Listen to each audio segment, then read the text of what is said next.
Morning. We're going to get this meeting started. We have a quorum, so we're going to ask to have a roll call. So good morning, everybody. At this time, I am only asking those board members attending in person to respond by saying here when I call your name. As a reminder for everybody, the button on the base is your power button. When it's red on top, it means you're on and on the recording. And if you are an alternate here on behalf of a member, please state so. Steve Wilson. Here. Yvette Drucker. Andy Thompson. Thankful to be here. Angela Cruz. Shelley Petrolia. And I believe we have her alternate Julie Casale on the line. So Joel Flores. Paula Bousquet here as an alternate for Joel Flores. All right, we'll take you in a moment after we get the in-person. Jim Koretsky is absent. Ronaldo Diaz. Here. Joni Brinkman. Here. Catherine Waldron. Melissa McKinley. Maria Marino. Maria Sachs is absent. Greg Weiss. Here. Shirley Lanier. Fred Pinto. Present. Michael Napoleon. Here. Christy Fox. Joseph Paduzzi. Here. Chelsea Reed. Here. Robert Weinroth. I'm here. We have a quorum in person, Mr. Chair. Very good. Okay, do we have anybody who is online who would like to participate? Yes, sir. We do have that Commissioner Casale is present virtually. She has close contact with COVID, so she's not allowed in our office at this time. We have Commissioner Bousquet, I believe I said that right. She also has concerns due to COVID and a recent medical procedure that's limiting her in person. And then Commissioner Marino, who is needed at home for caretaker reasons. So she is also present virtually. Okay, if no one has any objections, we will admit the 3 virtual attendees into the meeting. Seeing no objections, show them as being admitted into the meeting. Yes, sir. Okay, we're now going to have the invocation and pledge of allegiance. Mayor Wilson, would you please do the honors? Everybody please rise. Good morning. Let us pray. Oh, Heavenly Father, we come before you once again with bowed heads and humble hearts. Thank you, as always, for your grace and your mercy. Realizing, Father, over and over again, that through your grace and your mercy, you've been better to us than we've been to ourselves. And with that, we say thank you. Thank you, Father, for being that beacon of hope during times like these. Father, you know that there's so much darkness in this world, and we feel sometimes that the darkness will overwhelm us when we are most vulnerable.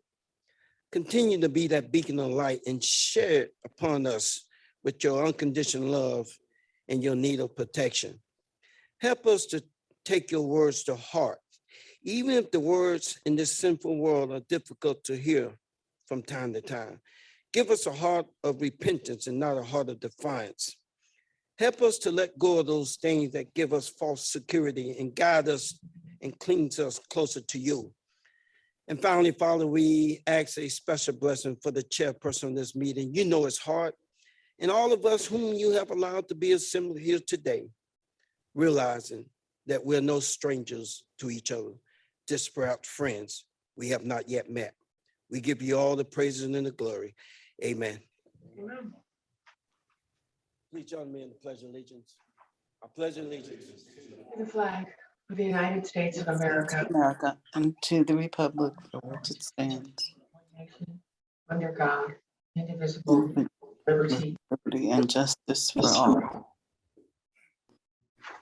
Thank you, Mayor Wilson. It's always great to have you start our meetings off.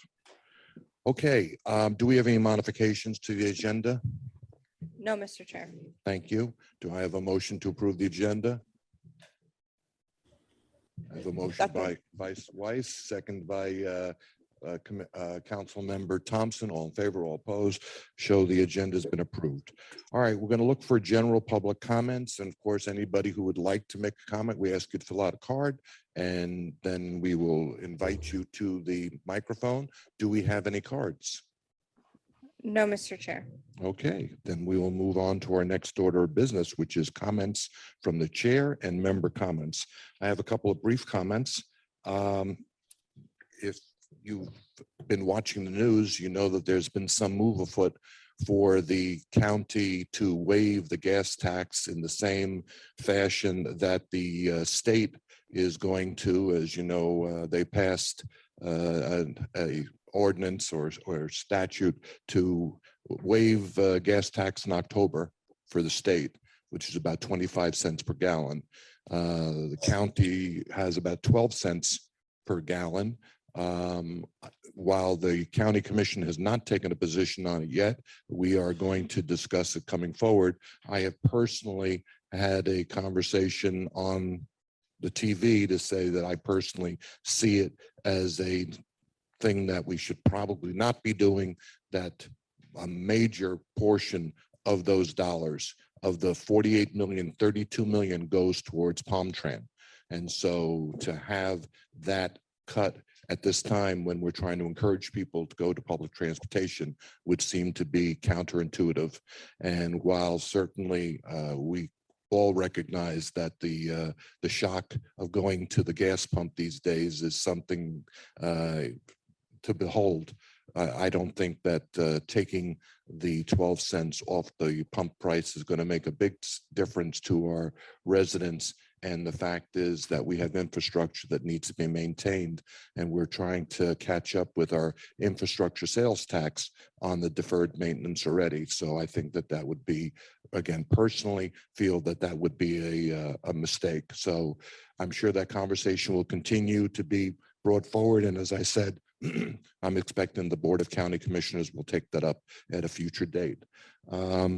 Also, we're going to have a very interesting conversation later on when we get to item 2C.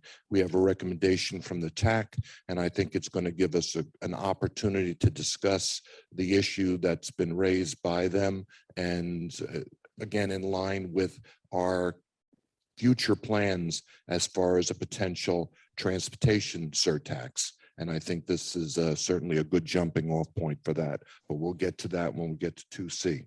That being said, I'm going to entertain comments from the board, and I see Mayor Pinto, your card is up. Yes, thank you, Chair. Just wanted to share with the board that on April 28th, I attended the quarterly MPOAC meeting. It was my first meeting, so it was interesting. I was paying attention to a lot of things, and there was a lot of presentations, but nothing definitive was voted on or acted on. But we will be doing some workshop planning at our next meeting in July. So I'm looking forward to that.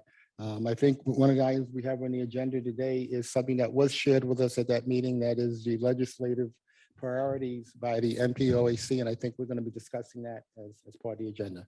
Thank you. Thank you, Mayor. Is anybody else like to make a comment on the board? Seeing no further people jumping for their button, I will now recognize our interim executive director for her report. Good morning, everyone. I would like to announce that we have 2 new staff members. We have a planner 1 on the multimodal team, Valentina Facus. She recently graduated with her master's from FAU. Valentina, if you'd like to say hello. So we're really excited to have her join the team. And we also have Matthew Massa, who's our new intern on the planning team that's actually doing his master's in planning from FSU, but he's a local resident of Wellington, actually. So we're really excited to have them join the team, and I just wanted to recognize them and introduce them to everyone.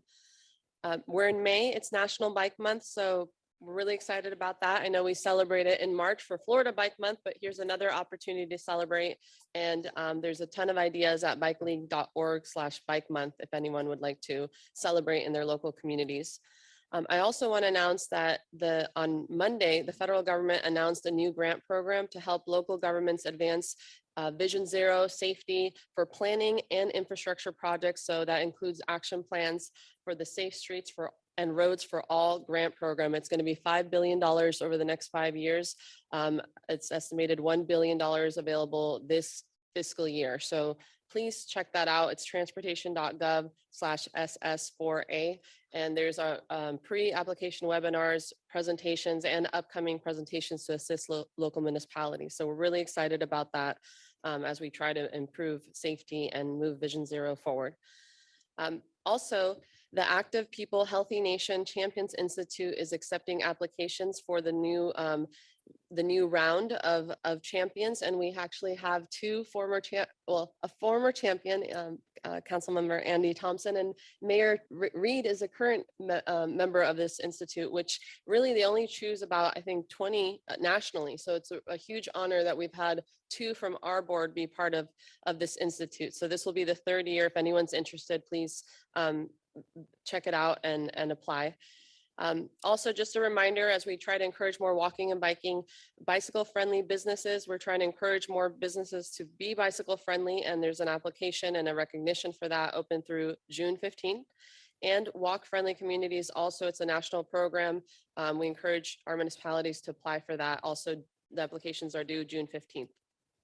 I just wanted to mention that the Port of Palm Beach is updating its master plan, and they're looking for public and partner participation in that effort. The TPA is participating in that, but we're also trying to promote participation in that update. The final plan will be completed by the end of this year, but the website's planportofpalmbeach.com.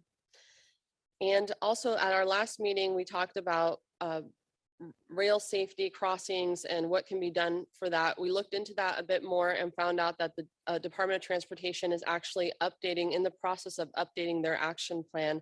So that's something that they have a draft available online, but lots of resources, and we're talking with them, potentially having them provide an information update at a future meeting or a webinar on that for those resources. We also talked about at the last meeting potential, what are we doing about downtown West Palm Beach, intermodal coordination with a lot of different plans and efforts going on, including a new UF campus coming downtown. So we're about to kick off a work order with our consultants to facilitate bringing all of our partners downtown together for a pre and post workshop, gathering all of the plans and trying to align those efforts and identify the next steps to solve both moving cars, but also moving people in a walkable environment. So that's something that stay tuned. We'll be announcing the dates for those workshops soon. And lastly, just want to remind everyone that we do encourage our members to attend transportation conferences, and we can reimburse that. There's three that I wanted to highlight coming up. Many of you maybe already heard about it, but on Thursday, June 6th, the county is hosting an economic summit focused on housing and transportation. So we will be there. Our chair will be there on a panel with our transportation partners. I encourage all of you to attend that conversation and that effort. Also, the following day, there's the Miami-Dade TPO is hosting a Smart Trends Transportation Summit with a lot of state and federal partners down in Miami. We did do a peer exchange a couple months ago. So if you didn't attend that, or if you did and you'd like to learn more, I encourage you to attend this event. And finally, there is a Floridians for Better Transportation summer camp, really talking about transportation issues here in Florida as a whole, and it happens to be in Boca Raton, so that's in July, and I encourage our members to attend. So that's my report. If anyone has any questions, I'm happy to follow up now or later. Thank you, Valerie. I don't see any cards up. Just to comment on the economic summit, that was Commissioner Sachs's thought that it would make sense to have that in the near future. And as Valerie said, it's going to be focused essentially on housing and transportation. Valerie will be a moderator on transportation, and I'll be one of the panelists. And we certainly would love to have anybody who is available to come on down and hear what's going on. Those are two very important areas. All right, seeing no cards up again, we're going to move on now to the consent agenda. I call your attention to the fact that there are 8 items on the consent agenda, including adding the city of Westlake as a TAC member, adding a number, about 7 people onto various advisory boards, including 2 for Westlake, assuming that this consent agenda is approved. Also, there's a 2-year extension for the legal services that are being offered to us by Weiss, Sirota, Healthman, Cole, and Bierman. And that's basically all the items. There are some, other items on there, they're pretty administrative. If anybody has anything they want to remove from the consent agenda, please let me know. Mayor Reed? I don't want anything removed, but I'm glad to see Westlake coming in and becoming more of a part of the TPA and getting some understanding of what we're trying to do here. And so just wanted to shout out, thank you to the TPA for accommodating this new municipality. Very good. All right, I'll look for a motion to approve the consent agenda. I got a motion by Mayor Wilson, Second. second by Mayor Reed. All in favor, all opposed, show the consent agenda is approved as submitted unanimously. Okay, we're now going to move on to our action items. And as I always promised you, we'll have you out of here by 11:30 if you have to leave, guys, as far as action items. And I know that Commissioner Kerner's staff has made it clear that he needs to be out of here by 11:30 and he's already departed. Okay, let's have a presentation on item 2A, and Ms. Kama, would you please do the honors? Good morning. Thank you. I'm here today to bring the final version of our fiscal year 2023 and 2024 Unified Planning Work Program, or UPWP. And just as a refresher, this is our 2-year operational plan and budget for the agency. So it will begin July 1st, 2022 to June 30th of 2024. It constitutes our application for federal grant funds. And it says what we're going to accomplish during this time, who's going to do that, whether it's staff or consultants or both, when we plan to complete that effort, and then how much it's going to cost and where the funding will come from. We have 7 core tasks that we perform. We engage the public, plan the system in the short range or 5-year timeframe, plan the system in the long range or 20-year timeframe, prioritize funding, implement projects, collaborate with our partners, and then everything else required to administer this agency. From the draft that we brought to you in March, there have been some modifications that were requested. This process requires we do a draft, we submit it to FDOT and FHWA to review. And according to their comments, we made some adjustments. There was an additional amount of funding from the Federal Transit Administration, FTA, of $168,000. So we've incorporated that in both fiscal years. And we've added those funds to task 2, plan the system in the short range, and we'll go mostly to corridor studies that we are working on in this next fiscal year.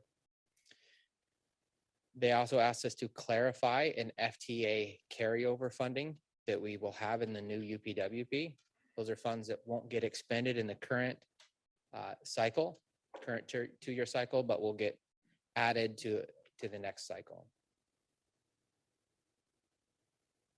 There were some document kind of administrative changes that were highlighted.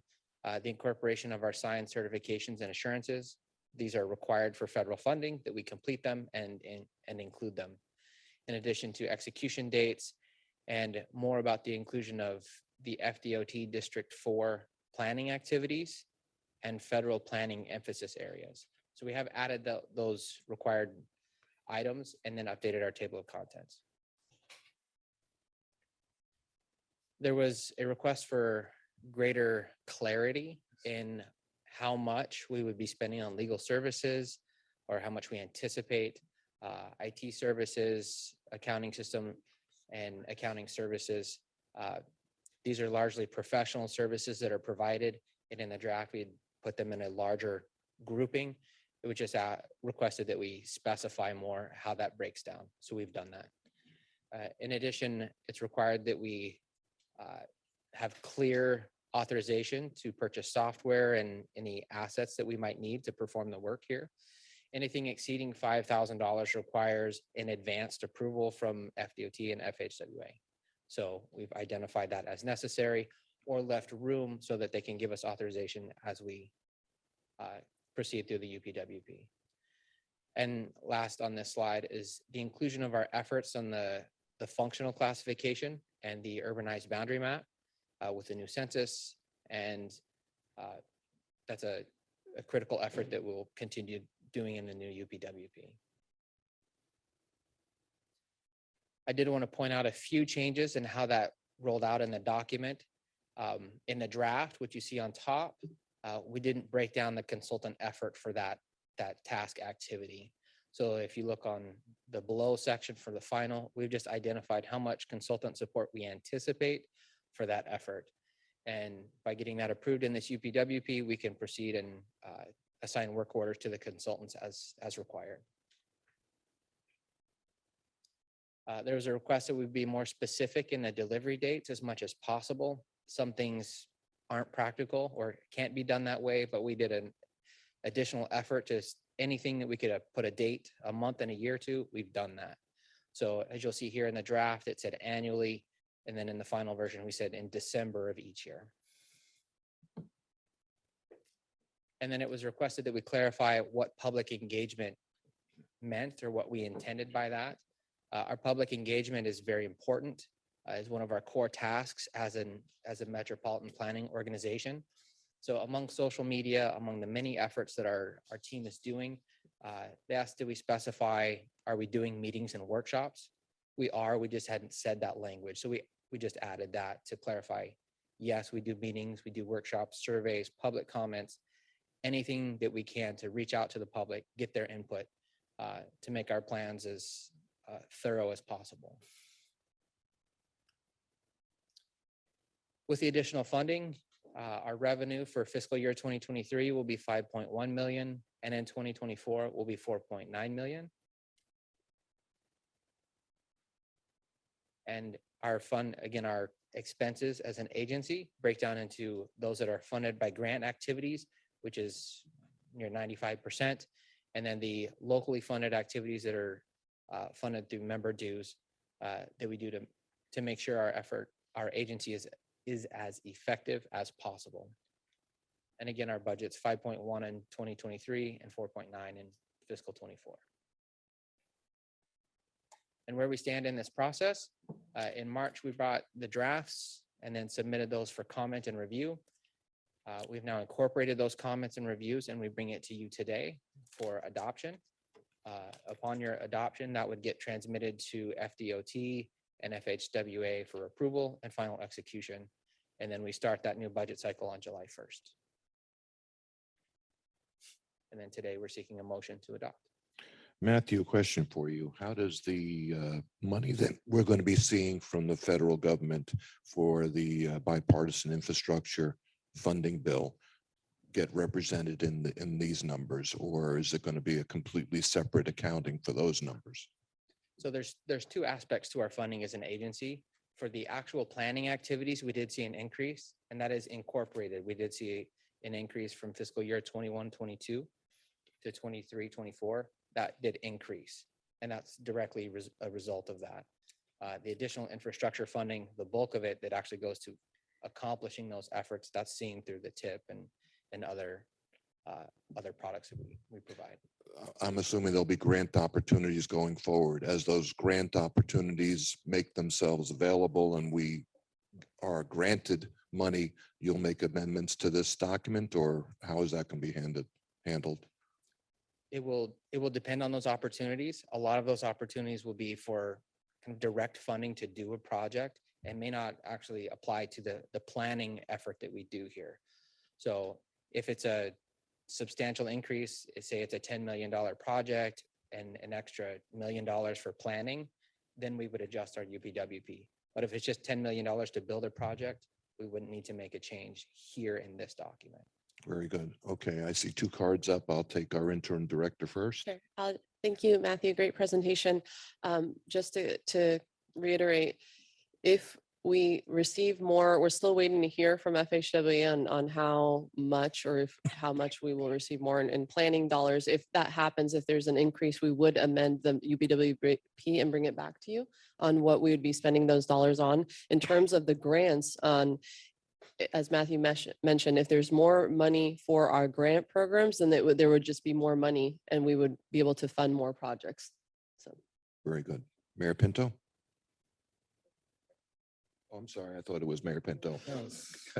Vice Weiss. Vice Mayor. Thank you very much. And thank you, Matthew. Thanks for the presentation. I just want to clarify. So what's in front of us today in what we're voting on is for planning purposes only and planning budget. That's correct. Yes. Thank you. You good? Okay, do we have any comments from the general public, Margie?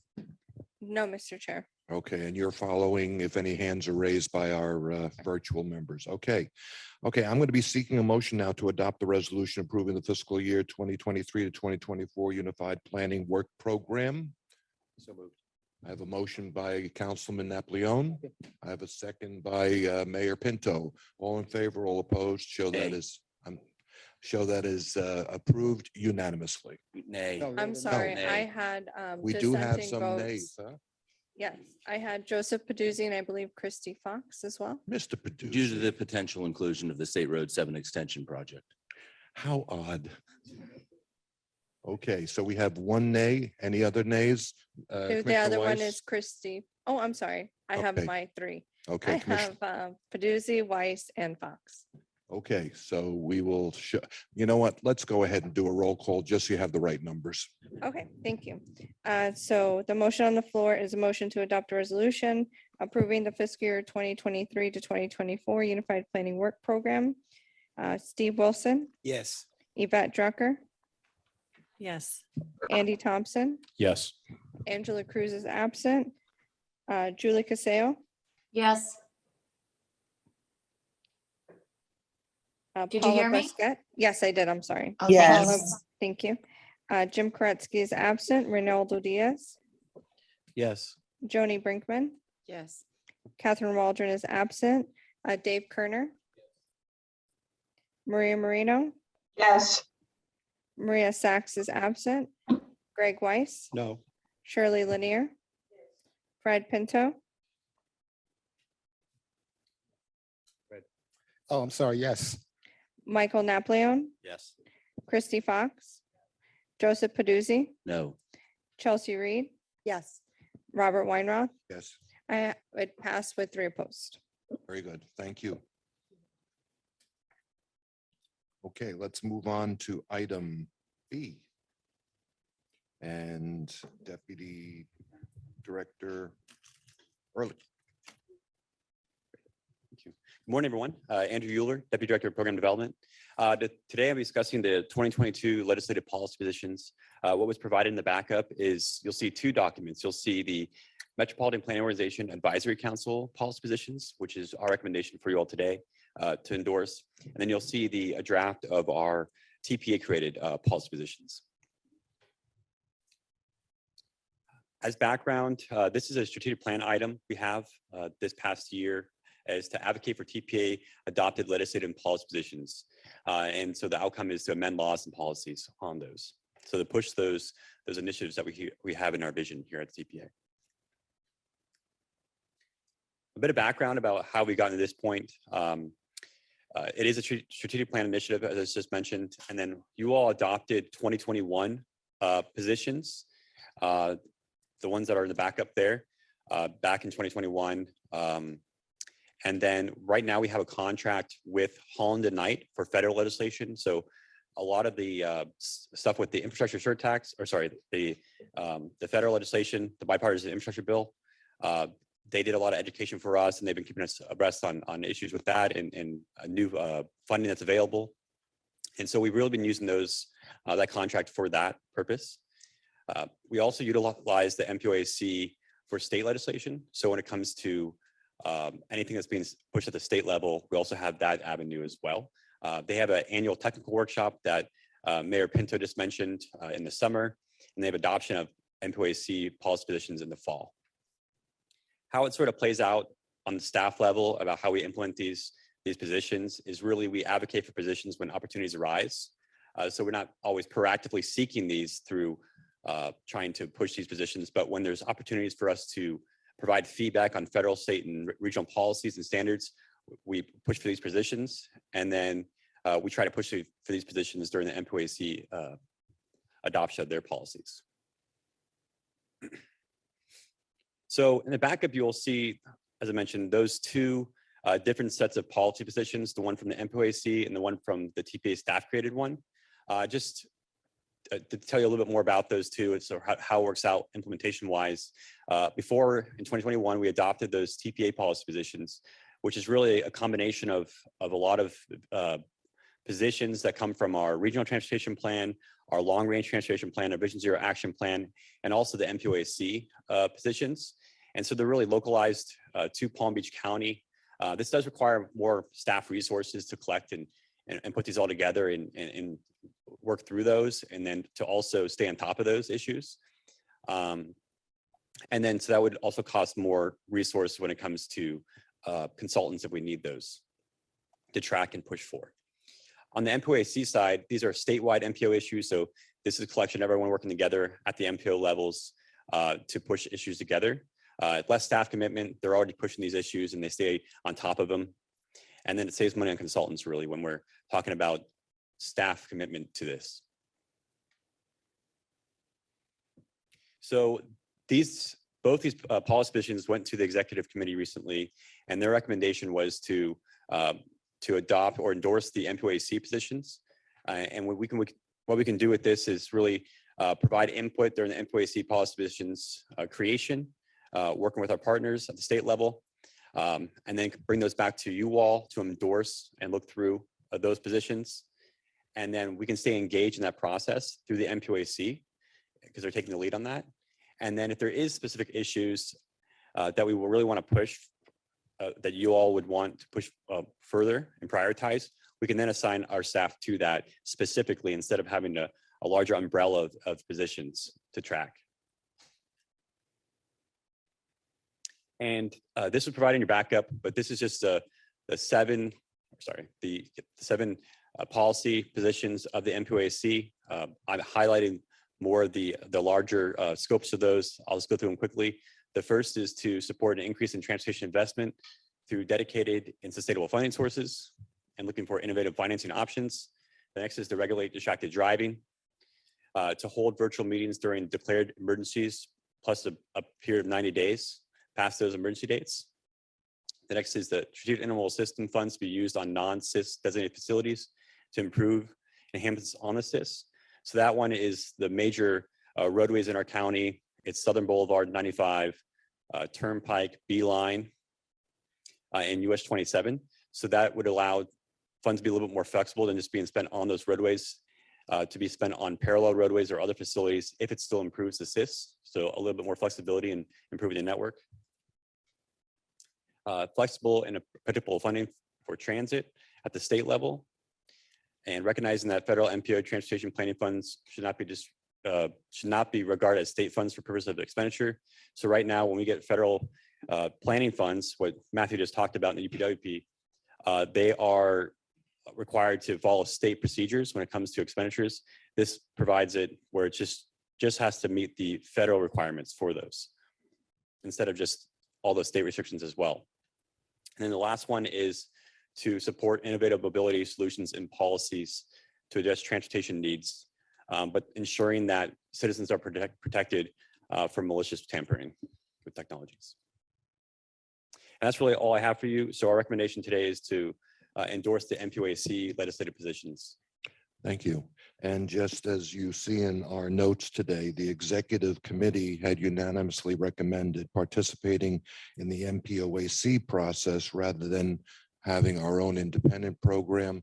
Obviously, with Mayor Pinto participating in the MPOAC meetings, we feel that it would be more, it would be a better fit for us to have a unified strategy rather than having individualized legislative agendas for Palm Beach and Miami-Dade and whatever. So Mayor Pinto, we're going to put that on your shoulders to make sure anything that is of an interest to us here, you'll carry forward to the MPOAC. You looking for a motion? I'm looking for a motion. I move to approve recommendation as stated by chair. I have a second by the mayor. Do we have any comments from the general public? No, Mr. Chair. Okay, seeing no comments and seeing no more cards up. Let's see if we can do this by voice. All in favor? Aye. All opposed? I see no opposition. Show this unanimous. Thank you. Okay, we're gonna move on to item C. As I said, item C is a jumping off point for, I think, some very valuable conversation. And so I'm going to invite Valerie now to make a presentation on this item that's being brought to us today by the TAC. Thank you. So I am presenting a request from the TPA has 3 advisory committees, our Technical Advisory Committee, our Citizens Advisory Committee, and our Vision Zero Advisory Committee. So at our last Technical Advisory Committee, we had we presented our draft tip, which we're going to talk about later. But as that was being presented, the committee brought up that why do we have this project, the Tri-Rail Coastal Link project from West Palm Beach to Jupiter, this desired priority project of the board, why does it continue to be delayed? And we have a placeholder really for project design and environmental review in the pipeline for this. But the reality is that it continues to get delayed until we have funding for operations and maintenance, an access fee to actually run on the FEC's right of way, because it's private right of way, and how much would that cost, and also how the money to construct it. So it's a placeholder because it's a priority, but it's something that's continues to move forward. So they made a motion to request the board make a resolution to the Palm Beach County Board of County Commissioners to authorize a countywide referendum to create a dedicated source of operating funding to support the 561 plan with specific emphasis on the Northern Extension Tri-Rail this project. So it passed 18-4 with representatives of Palm Beach County Planning, Engineering, City of Riviera Beach, and the City of Boca dissenting. We're bringing this to you because they requested we bring this to you for staff direction, but I'm going to provide a little bit more background on this project. So on the right, you'll see the yellow line is what we're talking about. Tri-Rail began service in 1989, double tracked their corridor in 2006. In the Tri-Rail Coastal Link project has been proposed and talked about for a while, starting in 2005 with studies and outreach.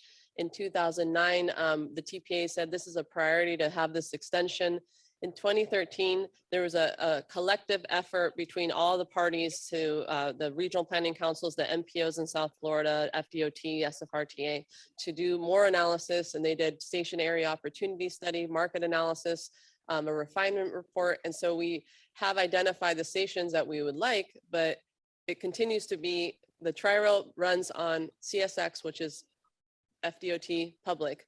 This desire is on a private right of way where Brightline runs on the eastern side on FEC. So it continues to be a desire. Brightline now runs there, but we actually had the same conversation, and some of you were on this steering committee of the board in 2017. We said this funding for this study is in 2020, fiscal year 2020. If we want to keep it there, we need to have all these things to be able to proceed. And we had a committee, the board met a couple times, but we hit a dead end because we need to proceed. We need a Northwood Crossover, which actually in that little map, you see a green line. That's the connection for the trains from Tri-Rail to actually leave their tracks and get onto the FEC tracks. So that's actually been constructed and it's completed. That was in 2018. We also need the Northern Layover Facility, which is a priority project for the TPA, has been a funding partner to SFRTA, and that's currently in procurement. Then we need a capital funding plan, which is how much is this all going to cost in capital. We have identified the stations, but those costs could change depending on when we're actually ready to move forward. And to move forward, we need that local funding source to run additional operations and maintenance for Tri-Rail, and an access fee, which we can't, it's not in our control to make FEC private property provide us access and charge us. We need to know how much they would charge us. We don't know. They haven't said. So we need those two things, and it just continues to kind of be carried over. So that's kind of the status quo. We have this, we'd like this project to happen, but it's going to continue carrying over until we get those two things in place.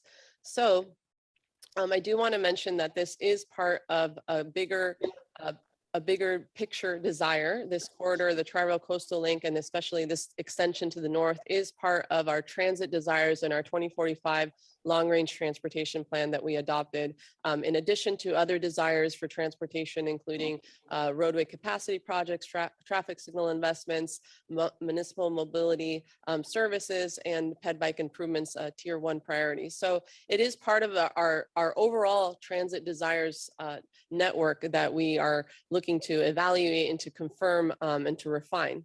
So our next steps to that plan that we're currently working on is refining that mobility vision, conducting corridor studies on those key network of corridors. And I'll just mention that this is not the lines on the right, the blue lines. We called it the 561 plan because it's 5 north-south corridors, 6 east-west corridors that have the highest density of people and jobs per mile to warrant a frequent limited stop service. It does not mean that there wouldn't be an express service to a farther away place, but this is just where it would warrant really frequent service and that we want to evaluate further. There are also our currently highest transit ridership corridors and our highest corridors for pedestrian and bicycle crashes. So it's where we see the biggest need to evaluate for enhanced transit and ped bike improvements. So we've studied US 1. That's a rendering of in downtown Lake Worth, and we're working with municipalities along the corridors to improve pedestrian bicycle facilities, as well as working with Palm Tran, prioritizing funding for electric buses and things like that. For the other corridors, we're working on the Okeechobee State Road 7 study, the planning visioning study right now, and we plan to look at the rest of those corridors over the next year to determine preferred alternatives. What would the cost be? Refining that vision further with the local municipalities and roadway owners. In addition, we are about to get started on our 2050 long-range transportation plan. So every 5 years, we have to update our long-range transportation plan. And this is a huge effort that we have to work with everybody to refine that vision, determine what our needs and desires are, what is going to be cost feasible and what is not going to be cost feasible. So that's something we're about to get started, which will tie into all of this. And we don't have those operations and maintenance dollars because we as a TPA can't prioritize those dollars. We only prioritize capital. So that is something that if the county and all of our municipalities, if we're all ready and when we are ready to do that, we do need to find a local funding source. So that's something that a conversation that we have to determine what that is. As Mayor Weinroth mentioned, that could be a transportation surtax at the next opportunity in November 2024, but it's something that we're refining and working on right now. So not only refining that vision, but also communicating to the public and to our partners, sharing those studies and plans, launching an educational website. We as a MPO cannot campaign, we can't lobby, but we can educate. So sharing all this information, hosting summits, having community meetings, gathering all that information, and then doing that outreach. Ultimately, we will need public-private partnerships and the economic development community to step in and kind of take this forward if we really are going to go after some sort of a ballot or referendum. So we are working on that. We're working on that roadmap over the next 2 years. And what does that all look like? So I wanted to provide that background to this request, and then coming back to the request, bring this to you to ask for direction to staff. This is my last slide. It's back to the motion that they passed. And what we're asking today is to say, would you like to direct staff to draft a resolution with this language or different language and bring to the next meeting for approval? Or would you not like to do a resolution at this time? It's really just bringing to you this request from them, but I wanted to provide that additional background information. Thank you, Valerie, for the presentation. I'm going to recognize Mr. Peduzzi in a second. I think, first of all, I commend the TAC for its thoughts on this. I think we all agree that a dedicated funding source for transportation is a goal that we all want to be able to reach at some point.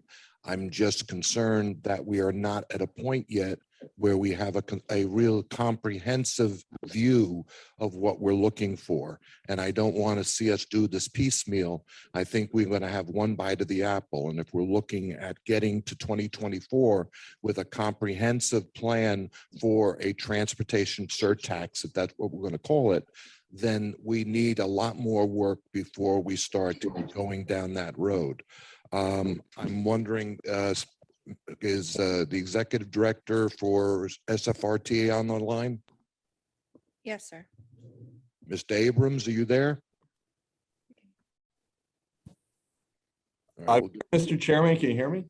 we got you now. All right. Well, anyway, I'm available if you have any questions. All right, well, before I take comments from our board, I wanted to give you an opportunity to opine on this proposed resolution. Well, I thought Valerie presented it well.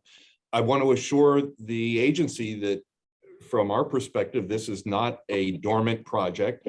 As Valerie pointed out, we are actively putting a lot of the pieces in place to eventually provide the service. The Northwood crossover has been completed, for example. Beyond that, we've been working very closely with the municipalities, with Treasure Coast Regional Planning Council and the developers in North County to identify stations. Also, as Valerie pointed out, we're progressing on relocating our northern layover. So we're putting these pieces in place, but as has been pointed out, there are financial question marks that still need to be answered primarily by FEC as to what the charge for the access fee would be. So as far as going forward with identifying a funding source, it's really premature in the sense that we really wouldn't know what that would be. And then, of course, all the other issues that you point out as far as competing interests, both in transportation, but also other interests that the county has that they've been discussing. Once in a while, I still tune into your meetings and see the conversations about housing and environmental lands, et cetera. So beyond that, Mr. Chairman, glad to answer any questions that you or the board may have. Thank you, Mr. Abrams. We appreciate your input. And I just want to let the board know I've received a text message from our executive director for Palmtran, Clinton Forbes, and he states that he's watching this via YouTube. And he said, those would have been exactly my comments. We need a comprehensive plan for a surtax. Margie, what do you have? I don't have any public comments, but I do have Commissioner Marino also raised her hand. All right, let's take Commissioner some Marino other- and then start on the floor here. Commissioner Marino, you're recognized. Thank you. And Steve, thank you for being online today. Can you all hear me? Yes, we can. Thank you. Yes, this has been something that's been discussed for a very, very long time. I think when you saw the slide, it said Mayor Marino 2017, where we met in Commissioner, at that point in time, Commissioner Valashay's office. You know, the biggest stumbling block here is Brightline and just getting access to the track and then the cost of the platforms. But because there's been some doubt as to whether Brightline is going to even allow access on that, by asking the county commissioners to do a ballot initiative for this is premature because there are so many other things. And I hate to say we have to kick this can down the road a little bit more, but we do, because we're just not prepared for this at this point in time. There's too many questions that we still have.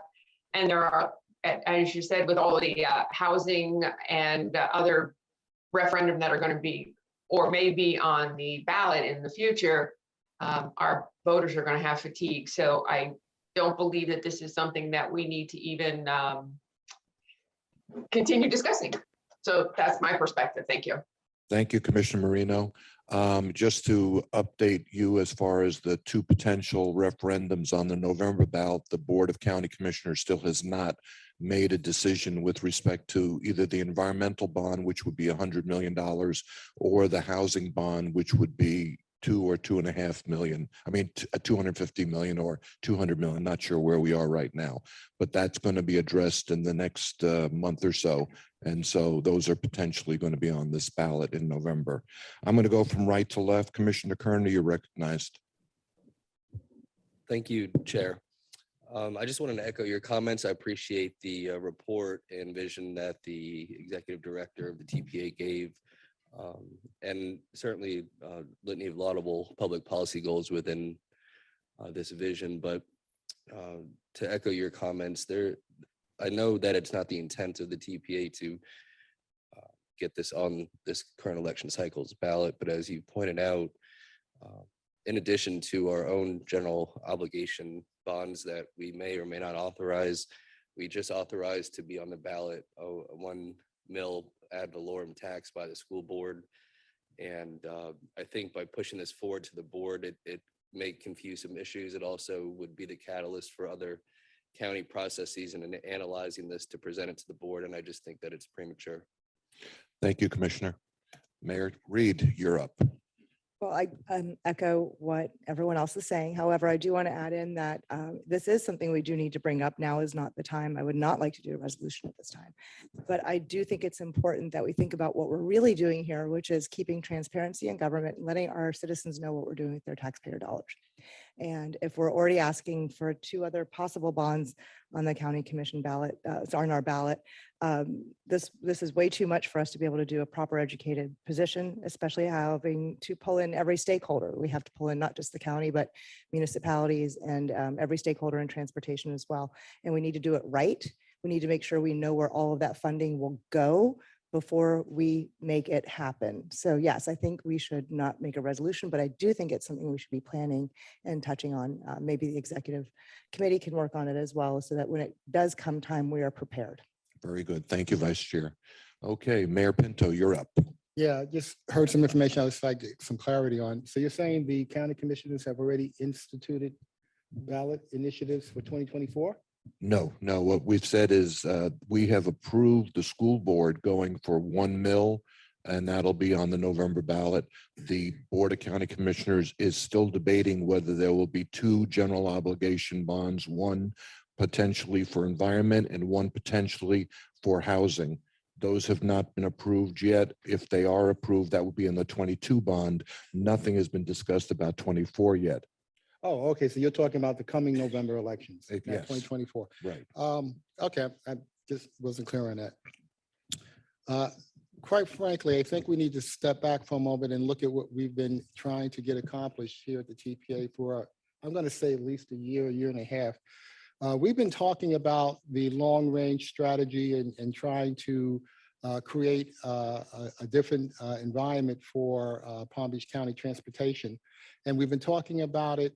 I think we've been looking at it from a long range perspective, not near-term projects, and really looking at creating a public transportation capability that will encourage people to not drive and take public transportation, because it would be just as comfortable for them than if they drove their own car. That's a very lofty and ambitious challenge and goal, I think, for us to go after. But I think we're at the beginning stages of building the foundation to make that happen. And I think we've had many conversations here at this board meeting about the necessity of creating a new funding source for transportation purposes that does not exist today in Palm Beach County. We're doing peer group reviews and looking at other counties across the state of Florida. In particular, we have our 2 southern counties who already have this kind of mechanism in place. And we've been looking at that and trying to understand how they went about doing it and some of the concerns that have to be addressed. I think the question, I want to be clear what the question before us today is. And I think the question is, at this point in time, should we as a board codify our intention that and to say that it is we want to present to the Board of County Commissioners to consider putting this in place. And in particular, we've always been targeting the 2024 ballot because of all the things that would be required and work that needs to be done before we could get to that point. That's all we can do as a board.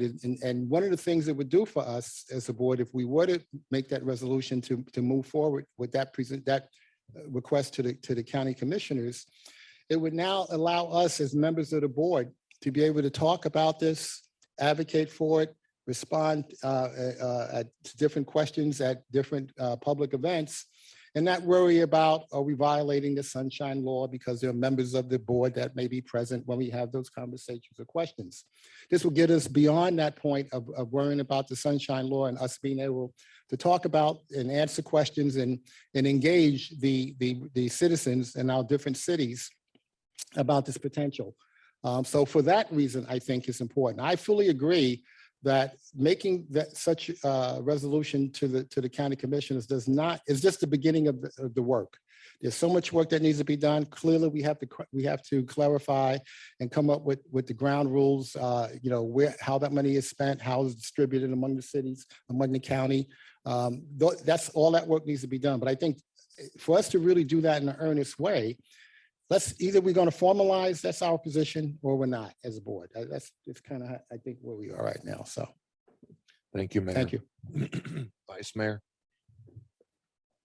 Thank you. A couple of points. I agree with the majority of the comments have been said already. However, I think I share the concern it's premature. I would also ask that maybe the consideration be made for before we move forward on something like that, that the municipalities take a position on it as well, so that, before the TPA weighs in, there's support from the 39 municipalities, or at least the majority of them, to move forward with such a proposal. I think we also share, I think most of us share the understanding that there is a need for a dedicated funding source, but I think this is premature at this point in time. And then there's a secondary discussion, I think, at some point we need to have, and that is the process of how things get on our agenda and the responsibility of these different committees. So I'll leave my comments there, but I would not be supportive of us moving forward at this point in time. Thank you, Vice Mayor. And let's come back around to that discussion about the agenda item after we dispose of this. Yeah. And I think that that's certainly worthy at least a conversation. So Commissioner Peduzzi, you're up. Thank you, Mr. Chair, and I agree with the comments made by my colleague, Commissioner or Vice Mayor Weiss. Aside from that larger discussion, if we were going to address this issue now or going to vote on this issue now, I just wanted to confirm that although there's an emphasis on Tri-Rail, this 561 plan still includes the State Road 7 extension project. And that if approved, if our vote and if the subsequent referendum are approved, that would potentially actually be on the ballot also. It wouldn't just be the Tri-Rail, it would be the State Road 7 extension plan for funding, correct? I think, Commissioner, if this gets to a point where we are at a ballot initiative, we're going to be very focused as far as items being delineated that are going to be part of this bond or this additional sales tax. And we're talking about a sales tax. I think it's going to be very similar to what we did with the IST. We would put together a list of projects. We'd have a committee that would be able to go through those projects and identify which ones would be and would not be approved. So, and I can see some conversation, obviously, from your side of the aisle here as far as what projects you would be willing to have in that list and what you would not want to see on the list. But I think that's a conversation again for another day. Okay, thank you. I was just responding to the what was put up on the board, that it looked like it was included. Valerie, you want to address And that? I'll chime in. The map that was put on the board of the transportation desires from the 2045 long range transportation plan does have that line from State Road 7 that's been on there forever. But the reason it was still on there was because of that. It needed to be on there for FDOT to continue down its process. The need for a local transportation surtax or local funding source is really, we can prioritize FDOT, we fund capital dollars, but we can't, if we're going to want enhanced transit, frequent transit, more service and better service than what we have today, we're going to have a local funding source to match the federal dollars for transit. So yeah, it's on that map of the of the transportation desires, but I think that's a more near-term project versus a lot of the other lines that are on there that are going to take a longer time. So that particular project is something that will hopefully get resolved one way or another. But what we're talking about more is into the future, how are we going to move people around in transit and how are we going to fund enhanced transit desires? So And I would interject at this point that we're going to have to demonstrate to the voters that we're not just playing a shell game here, that we're not taking one project that we could have had from this funding source and now switch it into this funding source. These are going to have to be new projects, enhancements to service specifically. And, you know, we've been down to Miami and we've heard how they went through the process of getting the voter approval. And so we're going to have to be very careful that the voters don't view this just as a way of increasing taxes by creating another funding source and now being able to split the cost between two pots of money. So, you know, I think that that's going to be something we're going to have to address. Valerie? Yeah, and I wanted to mention in the slides that I showed about next steps, refining this mobility vision, what are all our collective desires and how much does that cost, and continuing that conversation, that communication. Vice Mayor Weiss mentioned, you know, really getting the support from our local municipalities. So once we further refine this, going to all our municipalities and asking for a resolution of support and getting on the same page of, do we agree this is what we want in your community? So that's further down the line, but there's more steps that need to be taken. Mayor Wilson. Thank you, Mr. Chair. As many of you know, I represent 3 cities by having a seat at the table here. City of South Bay, City of Pahokee, and City of Belgrade. And I will tell you, the Glades community do not support this motion for 2 reasons. One is that, as indicated by a majority of you, there needs to be a more comprehensive approach. 2, we noticed that on 561 plan, there's nothing about the Glades community, not even the Palm Train Express system. And we wonder why is that. If we're really going to be inclusive for Palm Beach County, we need to make sure that the folks in the Western community, which is the Glades, be included as well. So we will be saying no to this motion. Thank you. Thank you, Mayor, and we appreciate those comments. Okay, I have Mayor Pinto would like to speak again. Mayor, I don't know why you have the impression that the Glades environment would not be included in this strategy.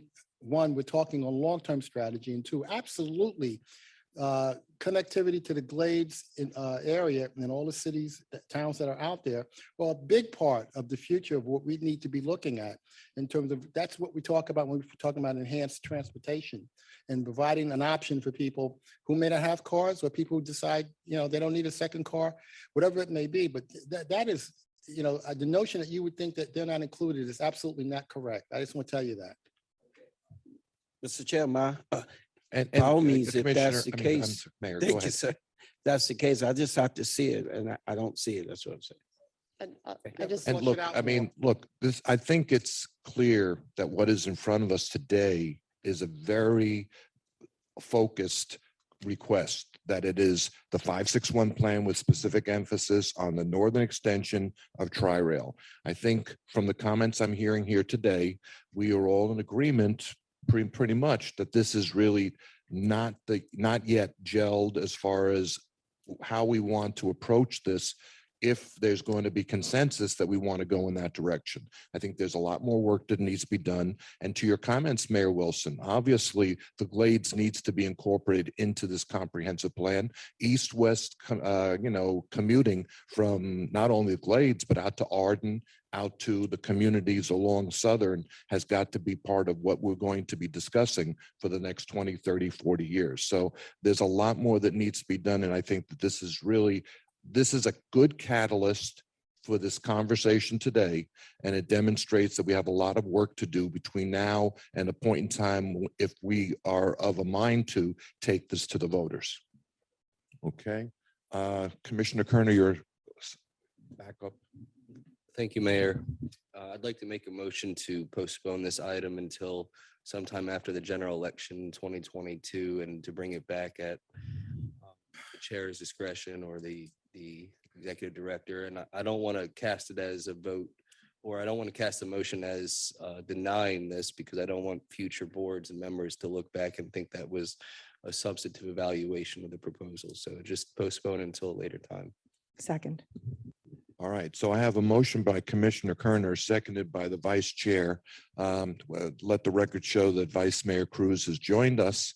Vice Mayor, we have been discussing the potential of a request by the TAC to put a request to the Board of County Commissioners to put a resolution on, and I'm sure you've read the agenda. If you have any comments on it, we'll welcome those at this point. No? Okay.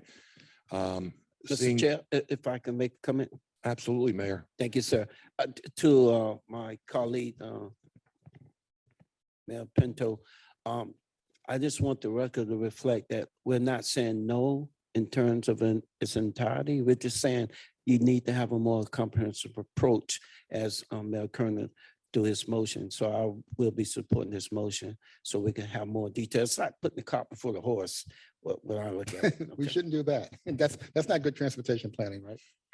Yes, Mayor Pinto, Yeah, yes. okay, can you clarify the motion that's on the table? The motion on the table is just to postpone until after the November elections.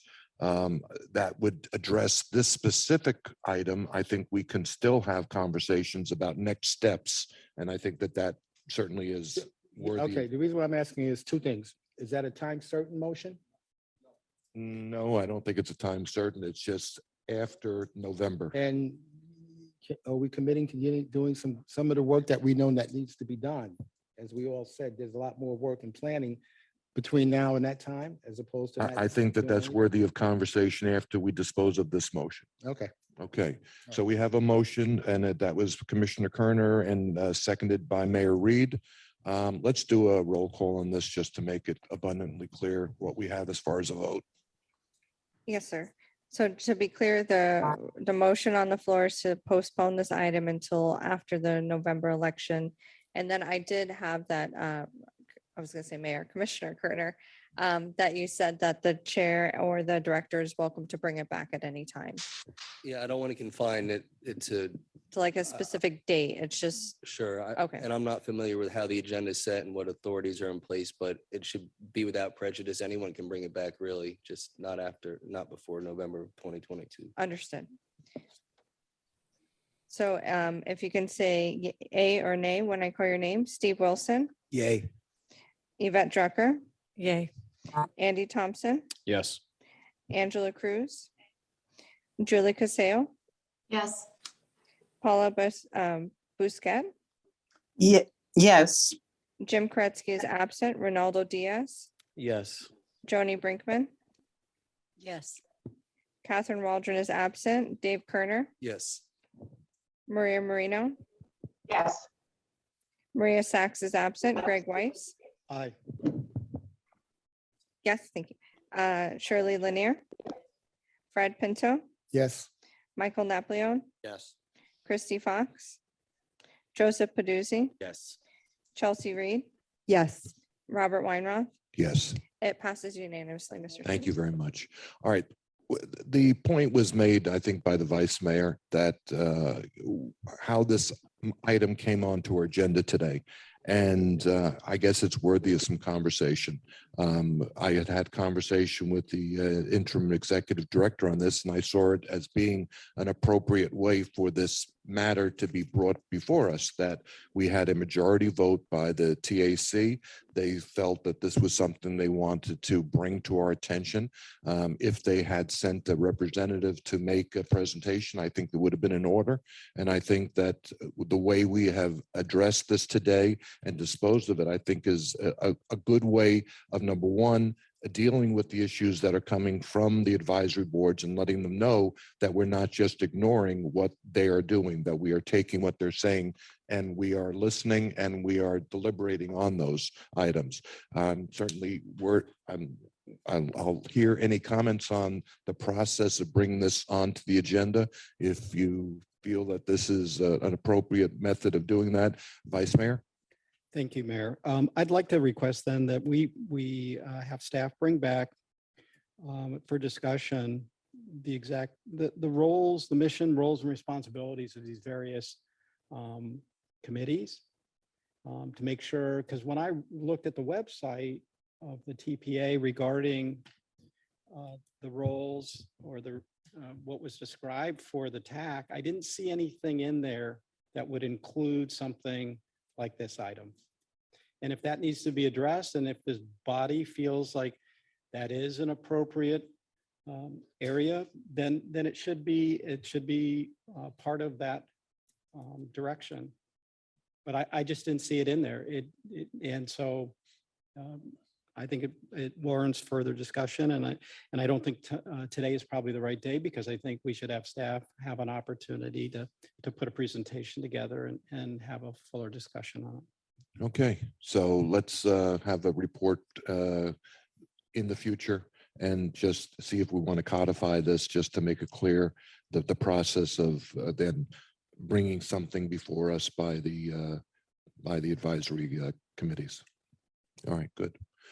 All right, that ends our action items. So anybody who has someplace else they must be, you are released. And those of you who are able to stay, I hope you will, because we have some very important information items. So I'm now going to ask that we have Jason Price present 3A. Good morning, everyone. So annually, I bring the draft transportation improvement program to you. And this year, this is an informational item that you'll see again next month for formal adoption. And this is the bulk of the work that we do is in this draft transportation improvement program. And it covers fiscal year 23 through 27. And we'll go over the projects. So our mission is to collaboratively plan, prioritize, and fund the transportation system. And by way of the Transportation Improvement Program, this particular document, that is the funding mechanism to fund the transportation system and all the projects within it.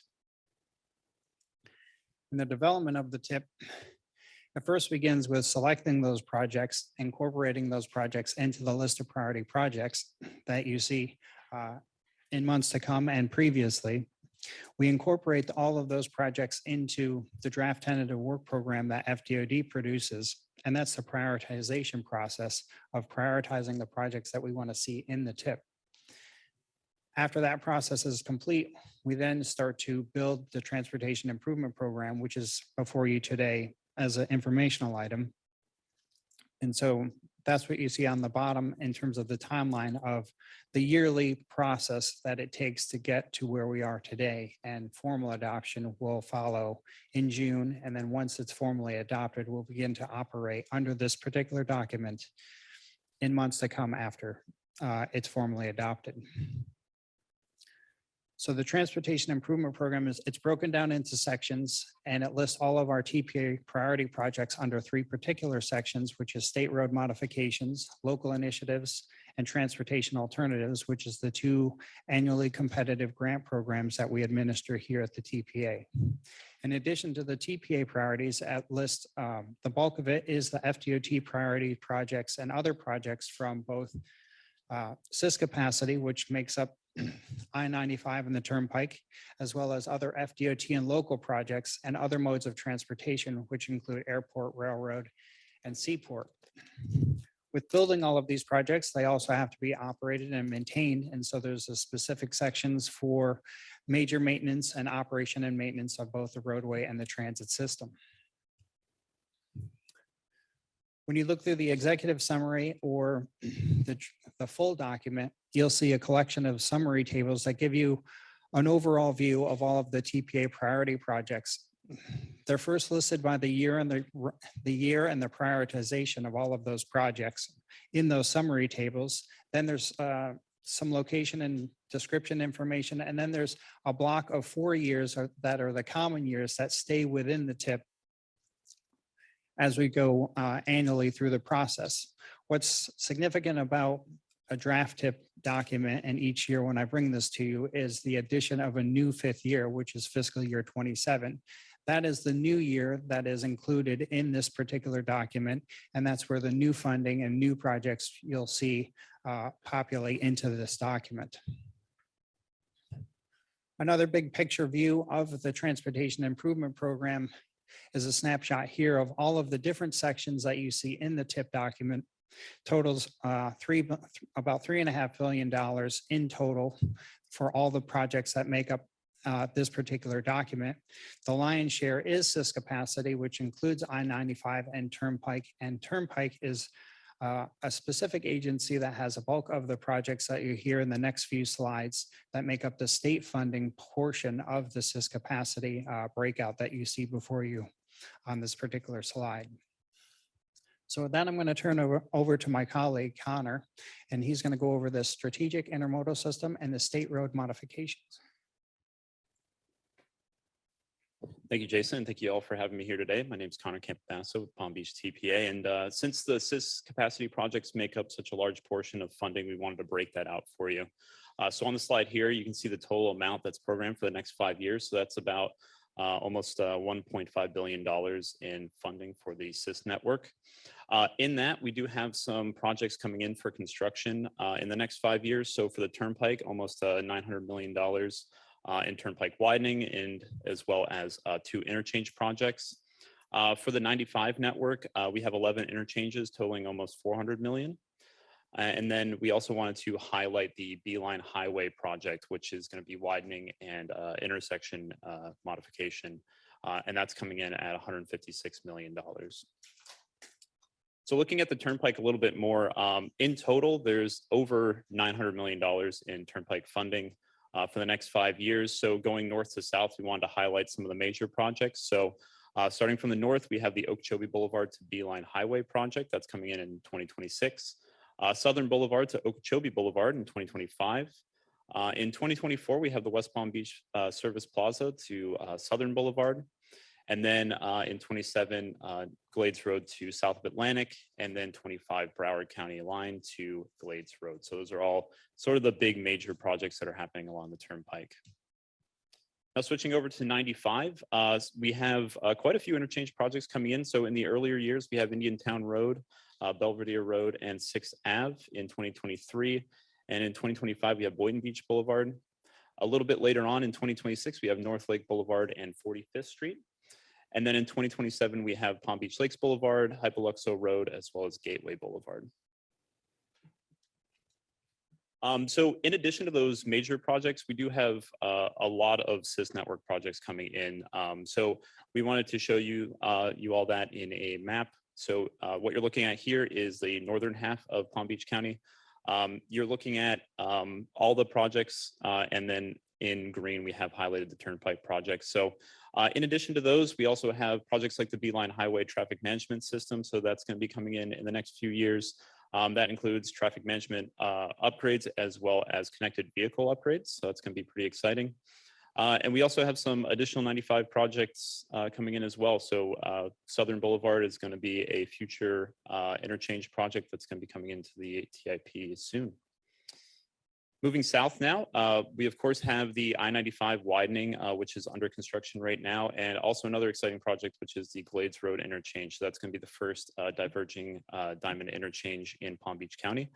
That's under construction now, and I think I saw in the paper it's going to be completed sometime around the end of 2023. So that's going to be pretty exciting as well.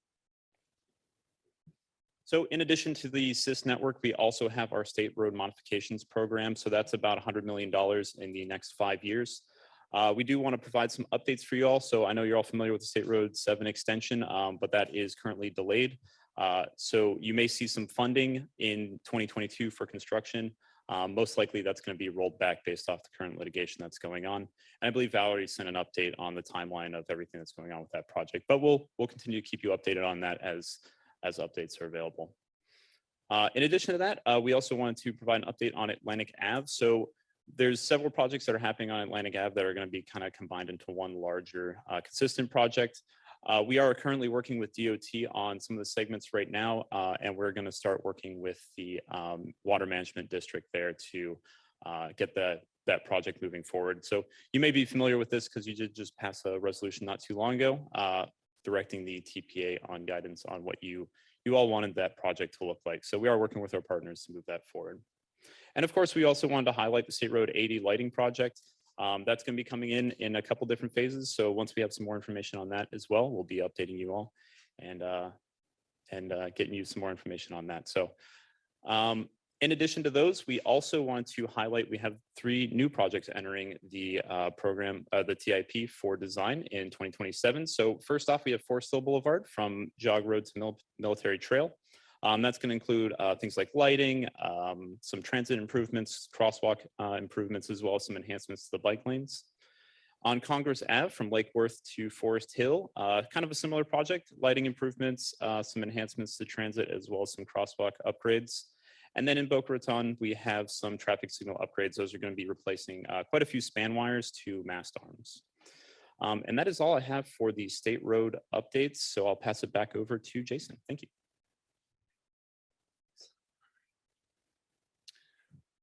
Thank you, Connor. So he went over the first part of the TPA priority projects, which is state road modifications. The other two are local initiatives and transportation alternatives, which are also included in this document and are part of our priority projects. So with local initiatives, it's a 5-year time horizon for those particular projects. It's about 20 million annually. And there's 7 projects that have being provided funded in construction in fiscal year 26 and 27. And those were all listed on the left-hand side here. Some projects that have been making their way through the process and are up for construction in fiscal year 23 are on the right-hand side. And those are in Delray Beach and West Palm Beach. They're Lindell Boulevard and Barwick Road, as well as Parker Avenue. We'll see those being constructed in the next fiscal year. And on occasion, there's projects that don't make it all the way through to construction. And one of those projects that you saw in the previous months was Indian Town Road in Jupiter. That was one of the particular local initiatives projects that was canceled at the request of Jupiter. One thing to note here is when you get to construction, you can see the year and the rank for these particular projects. The year is 2017 and 2018 for these particular projects to be constructed in fiscal year 23. Whereas the future year construction in 26 and 27 are the projects that have been recently applied for in the previous years and now are being programmed. So you can kind of get an idea of the length of time that it takes to access the funding to construct these projects within the local initiatives program. A shorter time frame is for the Transportation Alternatives Program, and that's a 3-year time horizon. It's a smaller pot of money of $9.3 million, and there's about 10.5 million in this particular document. There's a few projects coming up for construction in the next fiscal year 23, and those were prioritized back in 2019 and 2020. And those are on the top of the screen. And there's new projects with new funding in this particular document, and that's for fiscal year 25. And those are listed on the bottom here. And those new projects are Burns Road, El Rio Trail, Grapeview Boulevard and Key Lime Boulevard, and the C8 Canal in Wellington. Now that concludes the part of the TPA priority projects. Now I'll just go over a brief overview of some of the other projects that you'll see coming to construction in fiscal year 23. And those are some capacity projects. And there's a larger list in the summary tables in the executive summary and the full draft in the beginning of the tables. There's also some resurfacing and bridge projects also coming up in fiscal year 23, and those are at the bottom of the slides. And this includes both FDOT and Palm Beach County projects within these lists. And lastly, there's some new FDOT projects that we haven't seen in the previous tip that we see in this particular, in this round. They're all pretty much for fiscal year 26 construction. They're resurfacing types of projects, and they're listed here on the slide for US 1, A1A, South Dixie Highway, Lake Worth Road, and Boynton Beach Boulevard. So that concludes the overview of all of the projects. What we asked the board members and the TAC and all of our advisory committees is to review this particular document, look at the accuracy of the projects. And if you're in the lead agency for a TPA priority project, you've applied for a grant, you've received funding for one of those projects, to include that in your capital improvement program, list the local funding, which is the non-participating cost in a particular grant that you've applied for, include the total cost of that project and provide that information to us. So we know when it comes to, when you get closer to construction for those particular projects, we know that you're aware of how much the local municipality is required to provide for those particular projects. There's also FDOT and Palm Beach County projects that may be in your particular area that you may want to know about in the next 5 to 6 years. And this document will provide that information to you. If you have any corrections, or if you want any more information, please reach out to our interim director, Valerie Nielsen, and then she'll direct that to the rest of the staff pertaining to if it's a grant program or if it's a state road modifications. And to facilitate reviewing all of the projects in this particular document, you can go to our website at palmbeachtpa.org. There's a little globe on the landing page. You click on that globe, it'll take you to an interactive map. And with that interactive map, there's a layer at the very top of the map. You can check the box. It'll highlight all of the projects. It should say fiscal year 23 through 27 draft tip, like it says here on the screen.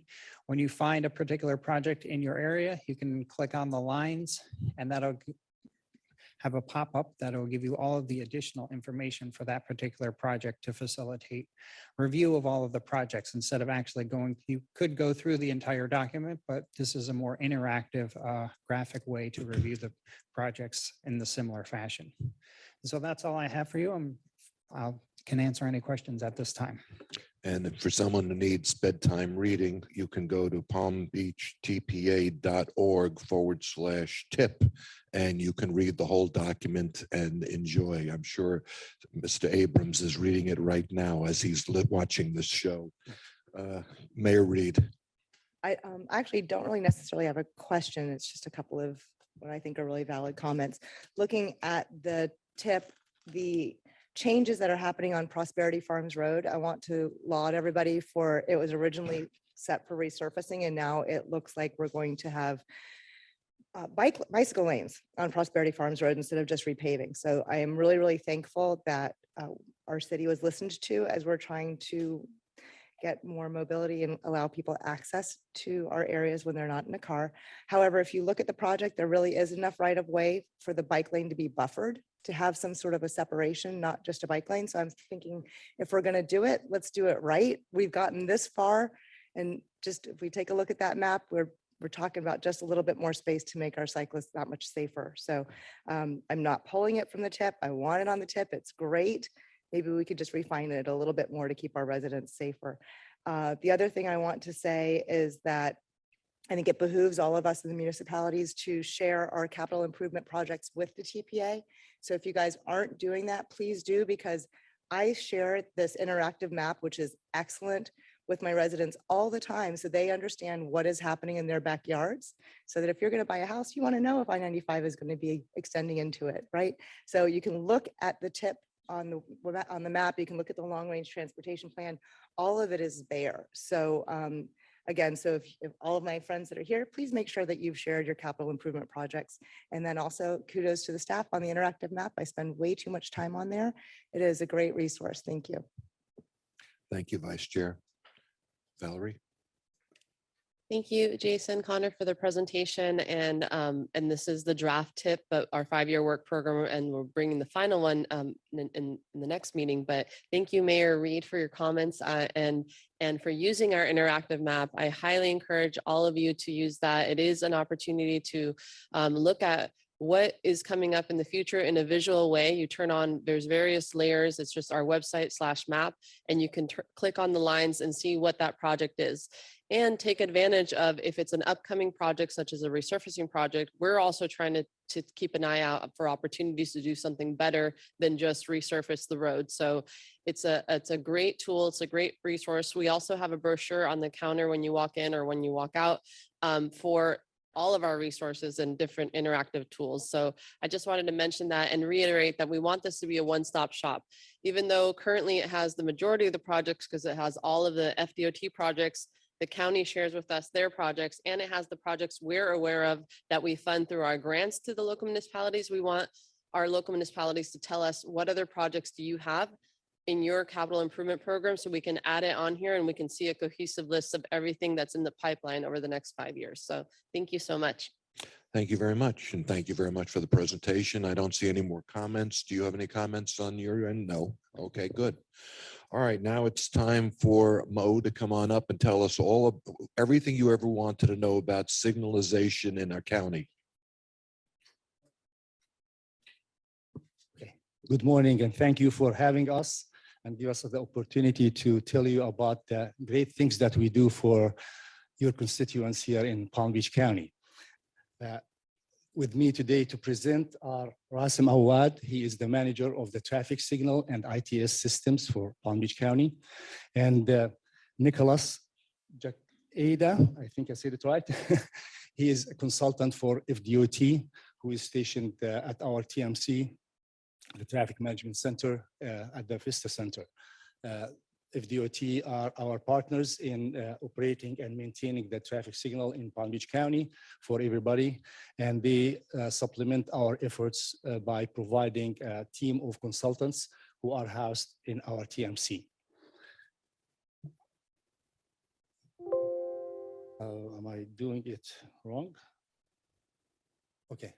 So today we are going to be giving you a brief information about our traffic division and what we do.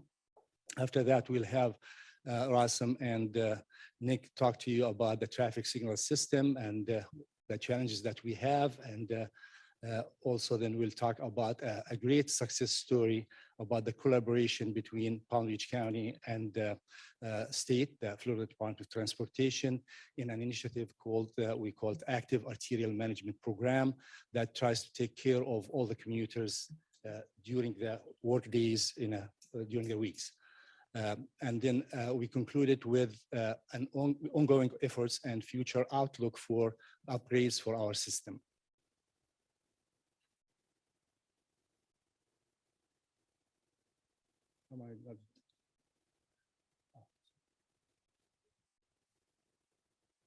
Thank you. Traffic division is one of the largest divisions in the Engineering and Public Works Department. We have about 150 employees in the division, and we have an operating budget of $26 million. We have in the traffic division alone 14 professional engineers. 5 of them are PhDs, and we have 6 of them that are also PTOAs, meaning professional traffic operations, certified professional traffic operations engineers.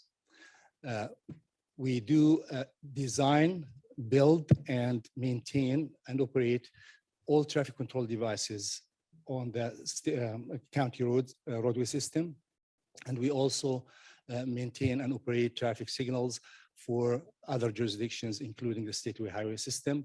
We do install pavement markings, striping, signing, etc. We also administer the traffic concurrency for the county, the TPS, the traffic performance standards, including the proportion share. We also do traffic studies for mobility and for safety. We recommend all improvements for roadway design and improvements throughout the county on the county system. We also, of course, maintain the traffic street lighting for the county.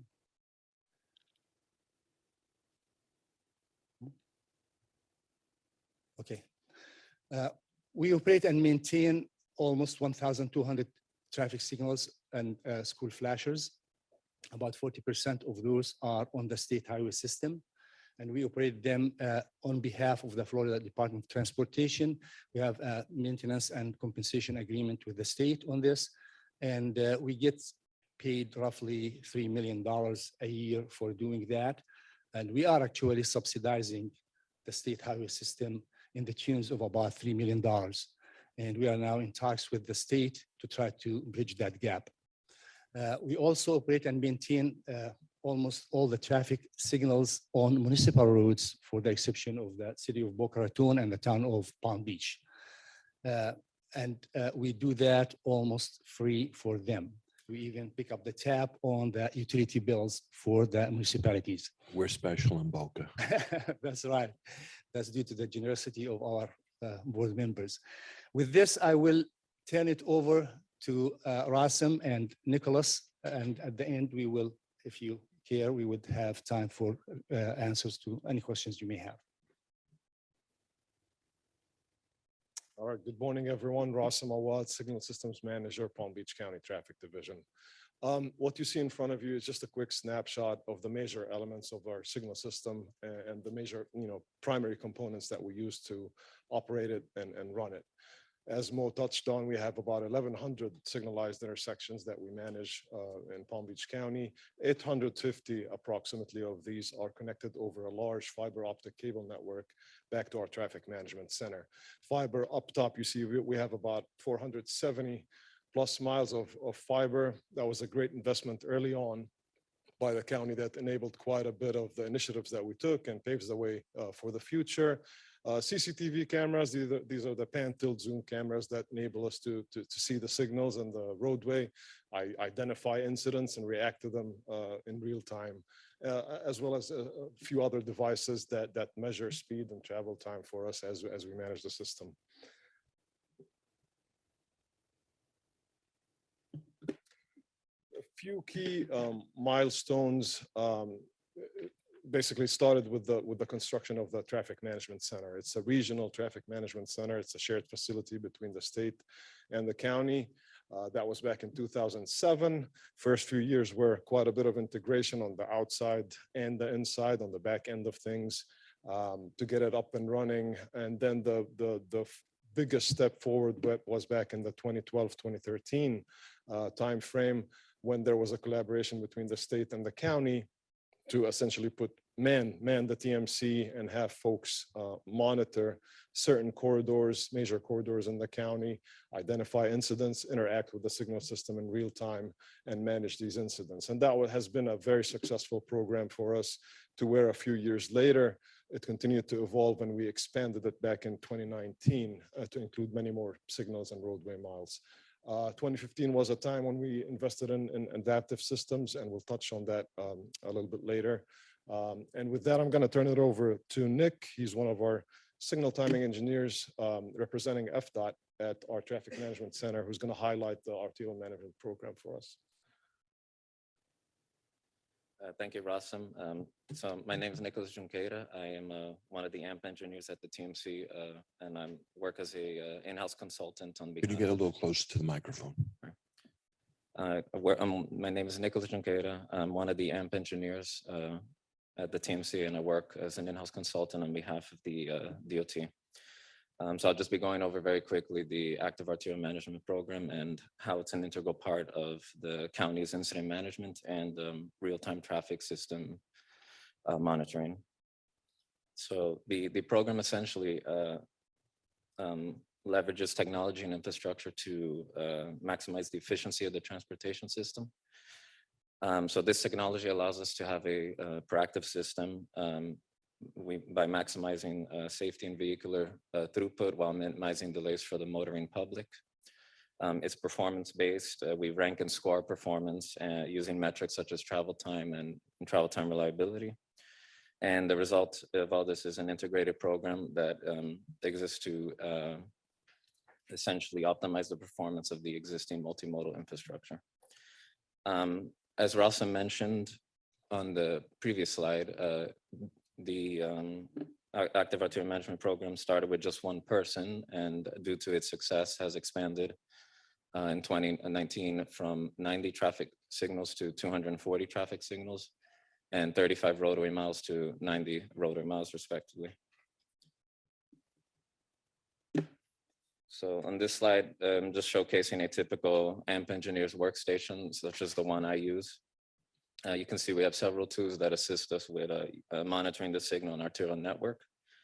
We use CCTV and video detection cameras to monitor the arterial traffic conditions and catch traffic incidences. Then our central signal system software, ATMS.now, is used to monitor the signal system and adjust signal timing in real time. And lastly, we use probe data to get information on travel time, updates on the status of the arterials, and travel time reliability measures.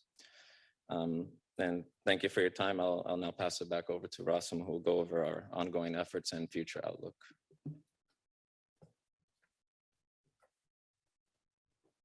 All right, thank you, Nick. As far as ongoing efforts and future efforts as it pertains to infrastructure and technology, these are some of the primary ones that would obviously prepare us for the future, but also address current needs. When it comes down to infrastructure, we have plans to revamp our traffic management center. Again, it was completed back in 2007 with that type of setup and configuration. So that all needs revamping. We're working with the state on that effort. Secondary that goes hand in hand with that effort is the CCTV camera. Again, we want more eyes on these corridors to ultimately expand the arterial management program, which again has been a great success story. So these two items go hand in hand. We've adopted the advanced traffic controllers, which is the latest industry standard for running the traffic signal. This is the brain of the traffic signal that goes in the silver box next to every cabinet. And then when it comes down to technology, we're constantly testing and evaluating smarter, more intuitive tools. A few years ago, we were investing in hardware out on the street to get us the key measures of speed and travel time. Well, over time, we found that probe data, we're all being tracked with timestamps, gives us significantly better results and reaches better, covers more roads. Transit signal priority and emergency vehicle preemption. This is a significant effort. We basically married two efforts. One under Palm Tran, they've secured federal grants to install transit signal priority on certain corridors.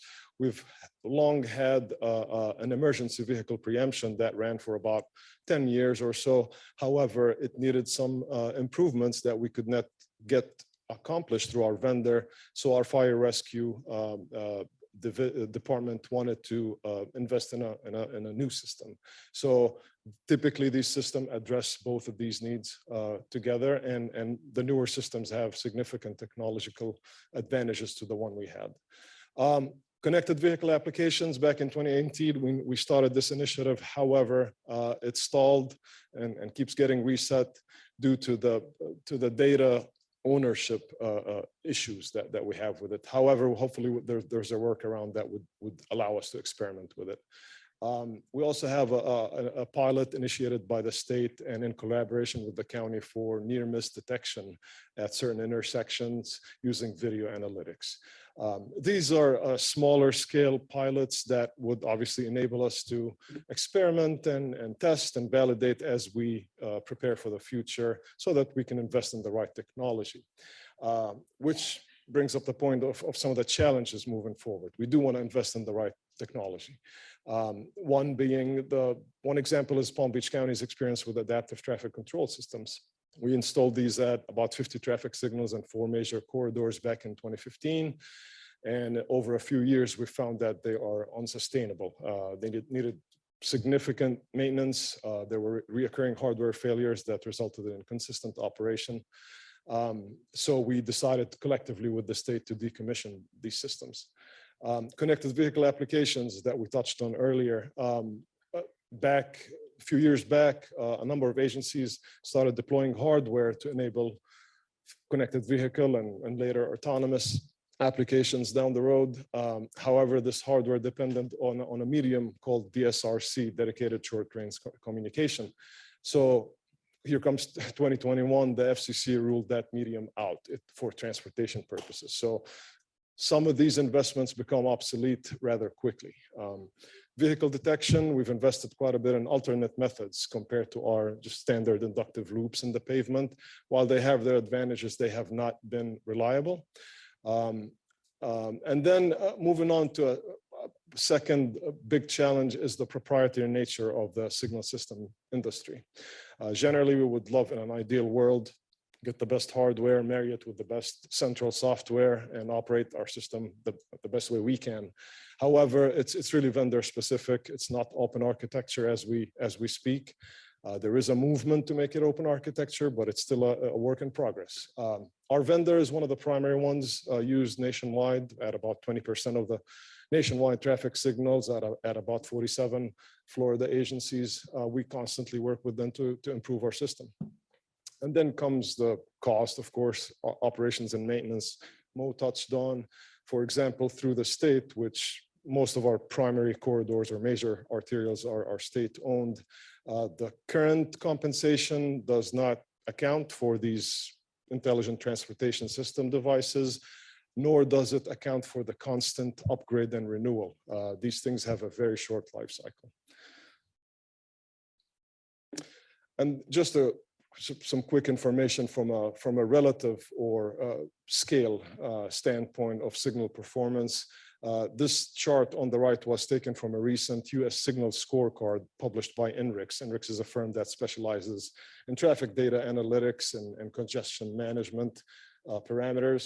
The chart on the right ranks the largest MPOs within the state of Florida. Of course, it's a nationwide report scorecard, but when we zoom in at our state, these are the largest MPOs from a signal system size. That's that first column that says signals. This is just going up, from largest to smallest. But the key measures are delay per vehicle. That's the first circled column there. And the daily hours of delay. That's the secondary column. So regionally, we perform very well compared to our neighbors, Broward and Miami-Dade, and even to some of the western communities like Hillsborough and Pinellas. Florida did rank on the 25 worst urban signalized intersections in that report. Nationwide, we had 9 intersections out of the worst 25. That's obviously an indication of the population and the traffic demands that we have in the state. Thankfully, Palm Beach County did not have any of these, did not make this ranking. Miami did have a few and Broward did have a few. And just keeping a close eye on our neighboring counties. Miami-Dade has had an antiquated system. They're investing significantly in overhauling it, about $150 million over the next 10 years. And then Broward County is using CERTEX funds to expand its fiber network and add adaptive traffic control systems. These, we believe, are items we have already gotten a head start on and invested on early on in the process. And this concludes our presentation. We'd be happy to answer any questions. Thank you. Under the AAM, Mo, are we giving any prioritization to Palm Tran or just emergency vehicles right now? No, actually, we are working on a project that's funded through the TPA to deploy TSP, the Transit Signal Priority System. And we are in the process of getting the RFP ready. I think it's funded for this corridor, Cochobe plus SR7 in this coming fiscal year. And there is another funding coming along for US1. So we are going to be deploying those. We are now almost zoomed into the system that we want to select. And in doing that, we are trying to select a system that will work also for the emergency vehicle preemption. So we don't have to deal with 2 different systems, 2 different vendors while operating and maintaining the system for both agencies. Just for my own information, what kind of coordination is there between bridge openings, traffic signals adjoining them, and the same for traffic at railroad crossings? How is that coordinated? That's the biggest challenge that we have, and you probably witness it a lot here in downtown West Palm Beach. I know some of you live not far from here and they frequent Okeechobee Boulevard to your frustration, our frustration. We are not getting a lot of help from the railroad operators. Very often they have false calls, we call it preemptions, and that very often those happen, at close proximity to each other. That causes the biggest disruption to any coordinated signal system. I know that the town of Palm Beach, I think, recently reached out to the Coast Guard to try to work with them on changing the scheduling for the bridge opening over the intercoastal waterway. And we were, if DOT reached out to us for input from us. But we are hoping that we will get better cooperation from the operators of the CSX and FEC. And I think we shared with some of the actual data with Vice Mayor's Wise's office about how this is happening and how frequently it's happening and the toll it has on our efforts to better coordinate the flow of traffic along Okeechobee Boulevard. Vice Mayor. Thank you, Mayor, and thank you, gentlemen, for this presentation. I had requested, the TPA asked for this a couple months ago, so I appreciate you guys following up. First question, who's the vendor currently, county's traffic signal vendor that you referenced in your presentation? Our vendor, you mean for our traffic signal? It's Quebec. Quebec, thank you. And then I guess further discussion would be is trying to understand, and I, obviously I'm not an engineer. And the research I do is just, what I can find, Googling online about traffic signalization and what other communities are doing. And I assume you all are looking at these new developments as well. Have you undertaken any kind of studies as to, if looking at best sort of and I understand there's I want to say it's in Pittsburgh, throughout Pennsylvania, there's a lot of interesting things going on. In Israel, there's a lot of interesting things going on. In Japan, they've got some things going on. Are we looking at what they're accomplishing with their traffic throughput, utilizing some of these automated systems, and what that implication could be for our community? Yeah, we are continually looking at those, and we have already deployed and embraced some of those big technologies that had widespread and had wide promise, including the traffic adaptive signal system. And there are 2 vendors in the US of this type of technology. And we, through the state, through FDOT, and we always get the state involved, and we get their money or the federal money through them to implement big projects like these. So we did have that one. It's through a company that's called Rhythm, and they had the products called InSync. The other one is Synchro Green, I believe it's by Quebec. And that Synchro Green had been implemented by the city of Boca Raton. And actually Rasim was their signal manager before I grabbed him from there. So he has good hands-on experience with that system. So the system that was deployed in the county, the InSync, we had it first deployed on Okeechobee Boulevard between I-95 and Flagler. And we had it running for more than 6 years. And before we concluded that it was not worth it, it was not giving us what we expected from it. To the contrary, it was creating more disruptions, more headaches, more cost. We, with DOT, had deployed it by then on 3 more corridors on North Lake, PGA, and Glades Roads. And we concluded after a long experience with them that we were not getting much from them. The problem is that they have a lot of sensors that depend on, obviously, if you want an intelligent system to work, it has to have more eyes and more ears to get more information to operate. And that many sensors have that vulnerability of going bad. Most of them are proprietary and they are closed black box. And it was not a pleasant experience. So we determined with FDOT that we did not want to have them anymore, and we pulled the plug on them.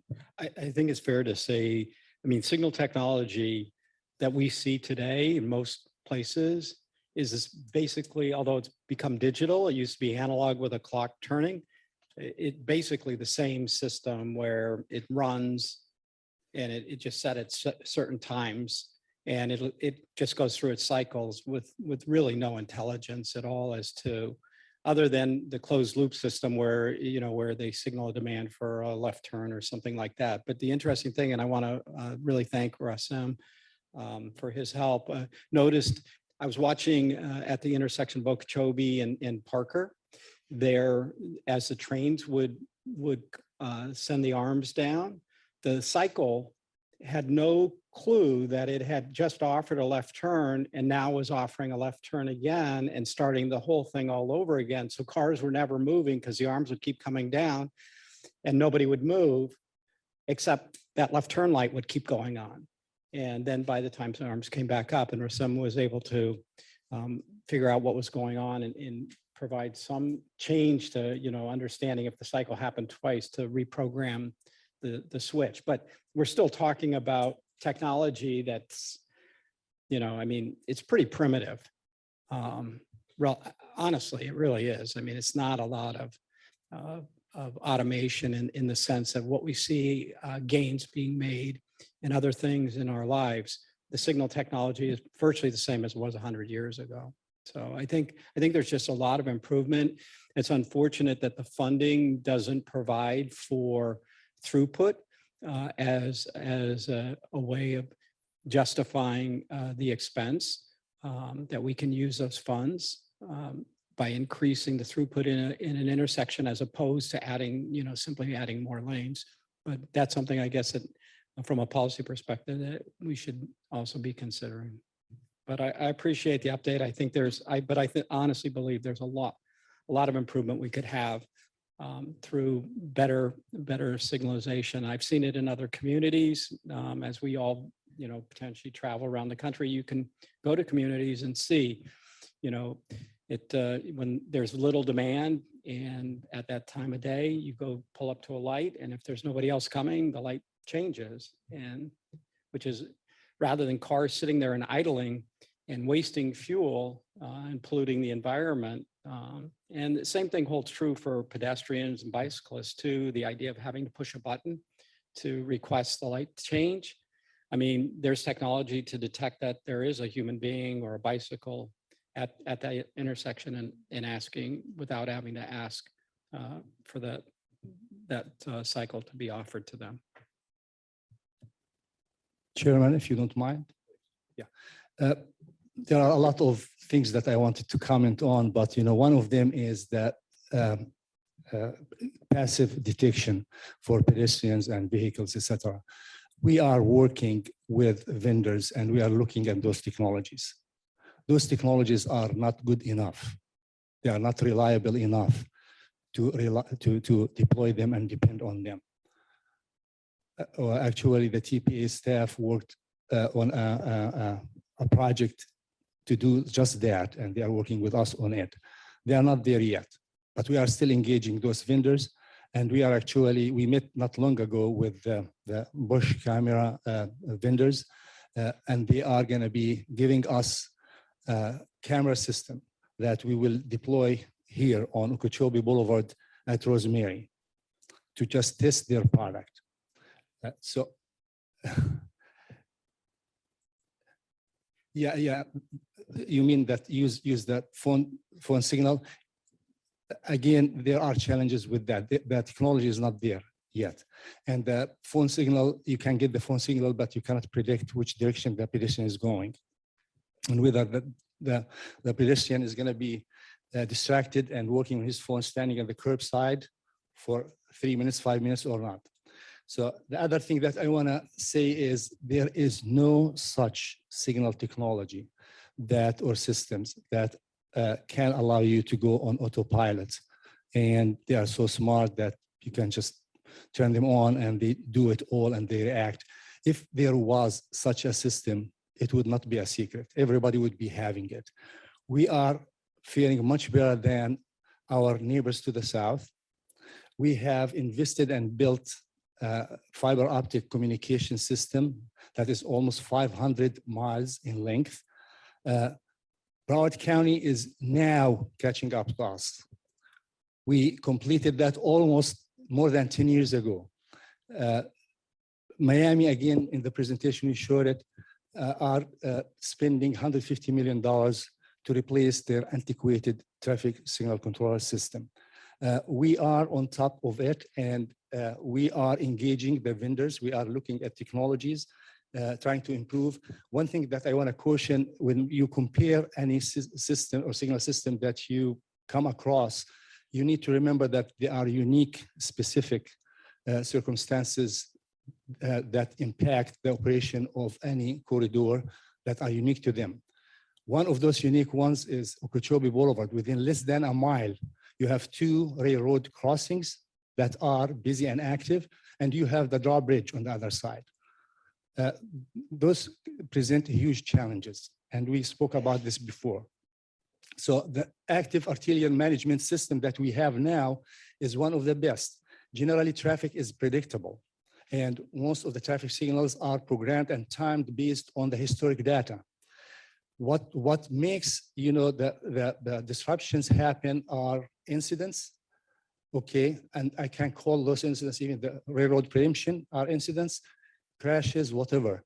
And the best way to react to those is what we exactly are doing with DOT, with this active arterial management program, where we have our folks sitting on the 4th floor at the Vista Center, watching for any red flags. And they actually use, in addition to the technology that is deployed along those corridors, the major corridors, they also use the free available maps, Google Maps and others, where they will identify any disruption that happens in traffic flow live.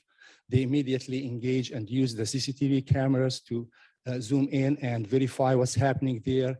They develop changes to signal timings, and they, through our communication system, the fiber optic communication system, they download those changes and help reduce the impact of the incident. We again used, and we had the traffic adaptive signal system in place on Okeechobee and others.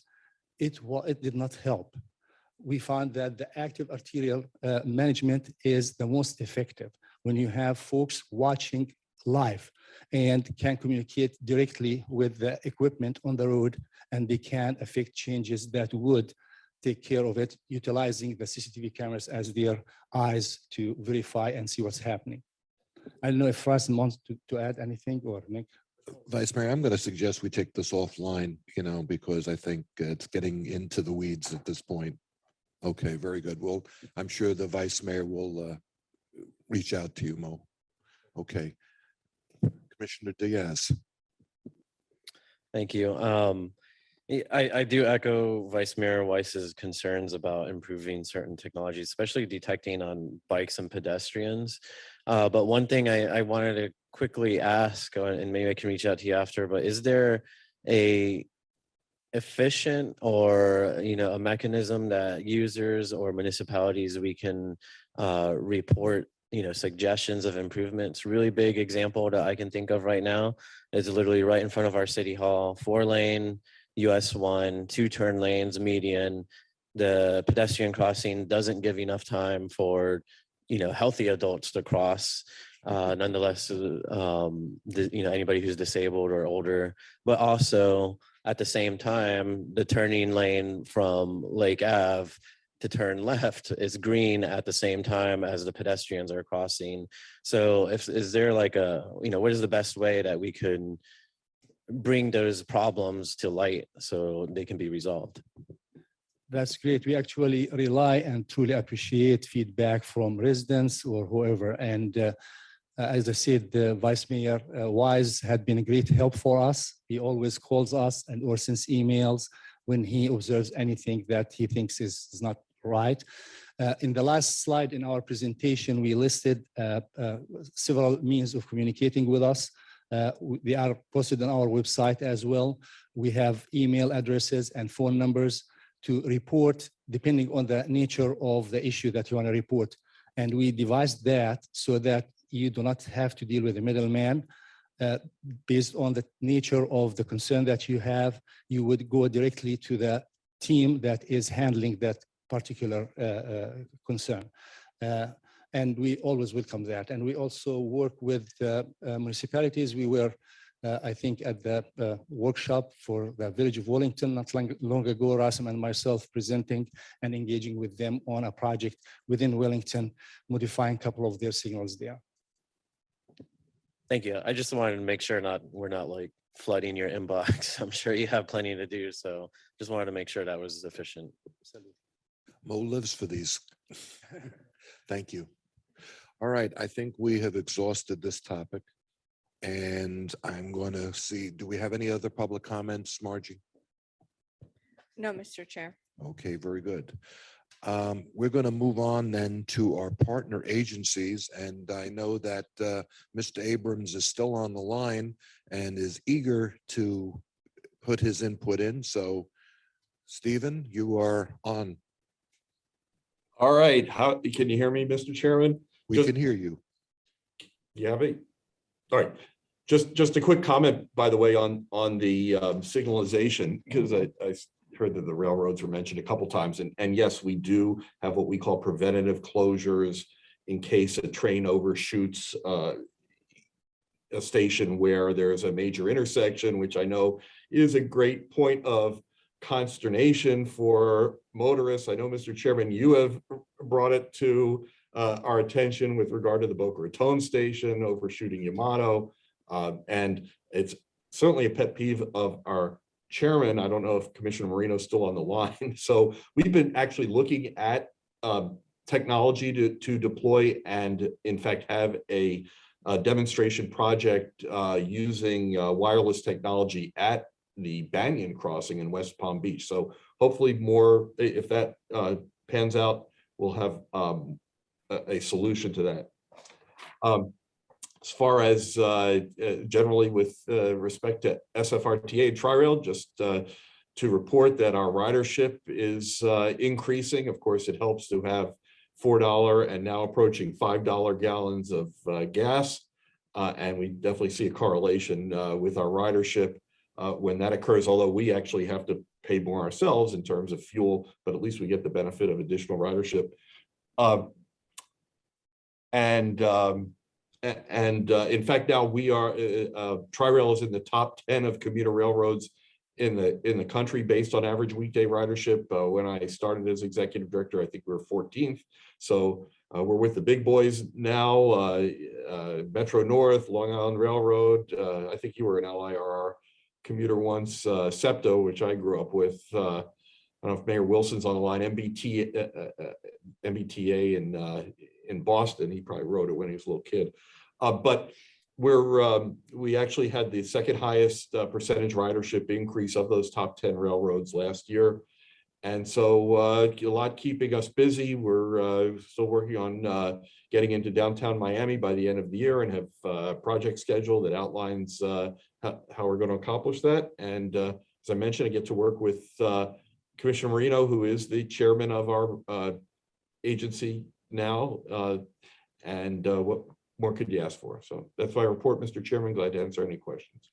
Thank you, Mr. Abrams. Anybody have any questions? Seeing no questions, thank you again for the report. Palm Tran, I see you're here. You have any comments? You're going to leave it to Todd to carry the water. Mr. Bonlaren. Good morning. Good morning. Thank you, Mayor, and appreciate the remarks of Director Abrams on Palm Tran, on RTA, and much like some of the ridership that he is seeing increases in, we too at Palm Tran are seeing some other increases that look good.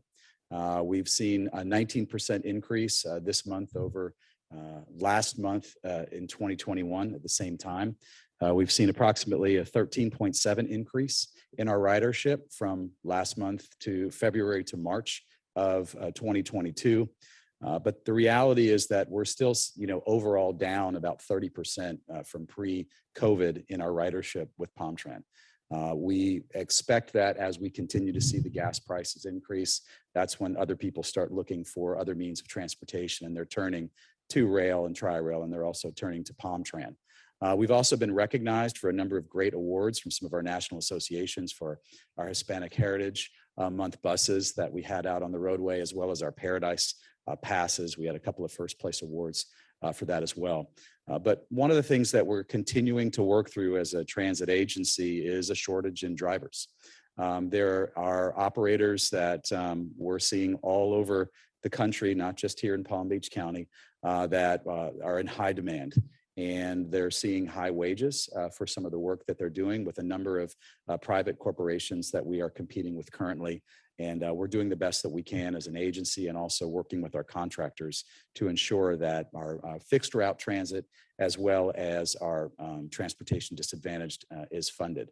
We'll be back out on the street soon with an RFP bid for our transportation disadvantaged services. So that'll be a little bit later on this year. And then finally, I wanted to just add on June 2nd, we'll be having our economic summit here in Palm Beach County. And I wanted to personally thank Director Nielsen for agreeing to moderate our transportation panel, of which Mayor Weinroth will be a participant, Stephen Abrams will, Clinton Forbes, our director from PalmTran, as well as Jerry O'Reilly, our DOT district secretary. So we look forward to a robust conversation and it also leading to continued conversations here at the TPA. Thank you very much. Thank you, Mr. Von Laren. Any questions? Seeing none, you are excused. All right. Any other partner agencies who want to step up? Seeing nobody race to the microphone, we're going to go to administrative items. These are items that are submitted for your information only. No presentations are being made. Anybody have any questions on anything that's been presented? I see none. All right. Our next meeting is going to be June 16th, 2022, 9 a.m. right here. We are adjourned.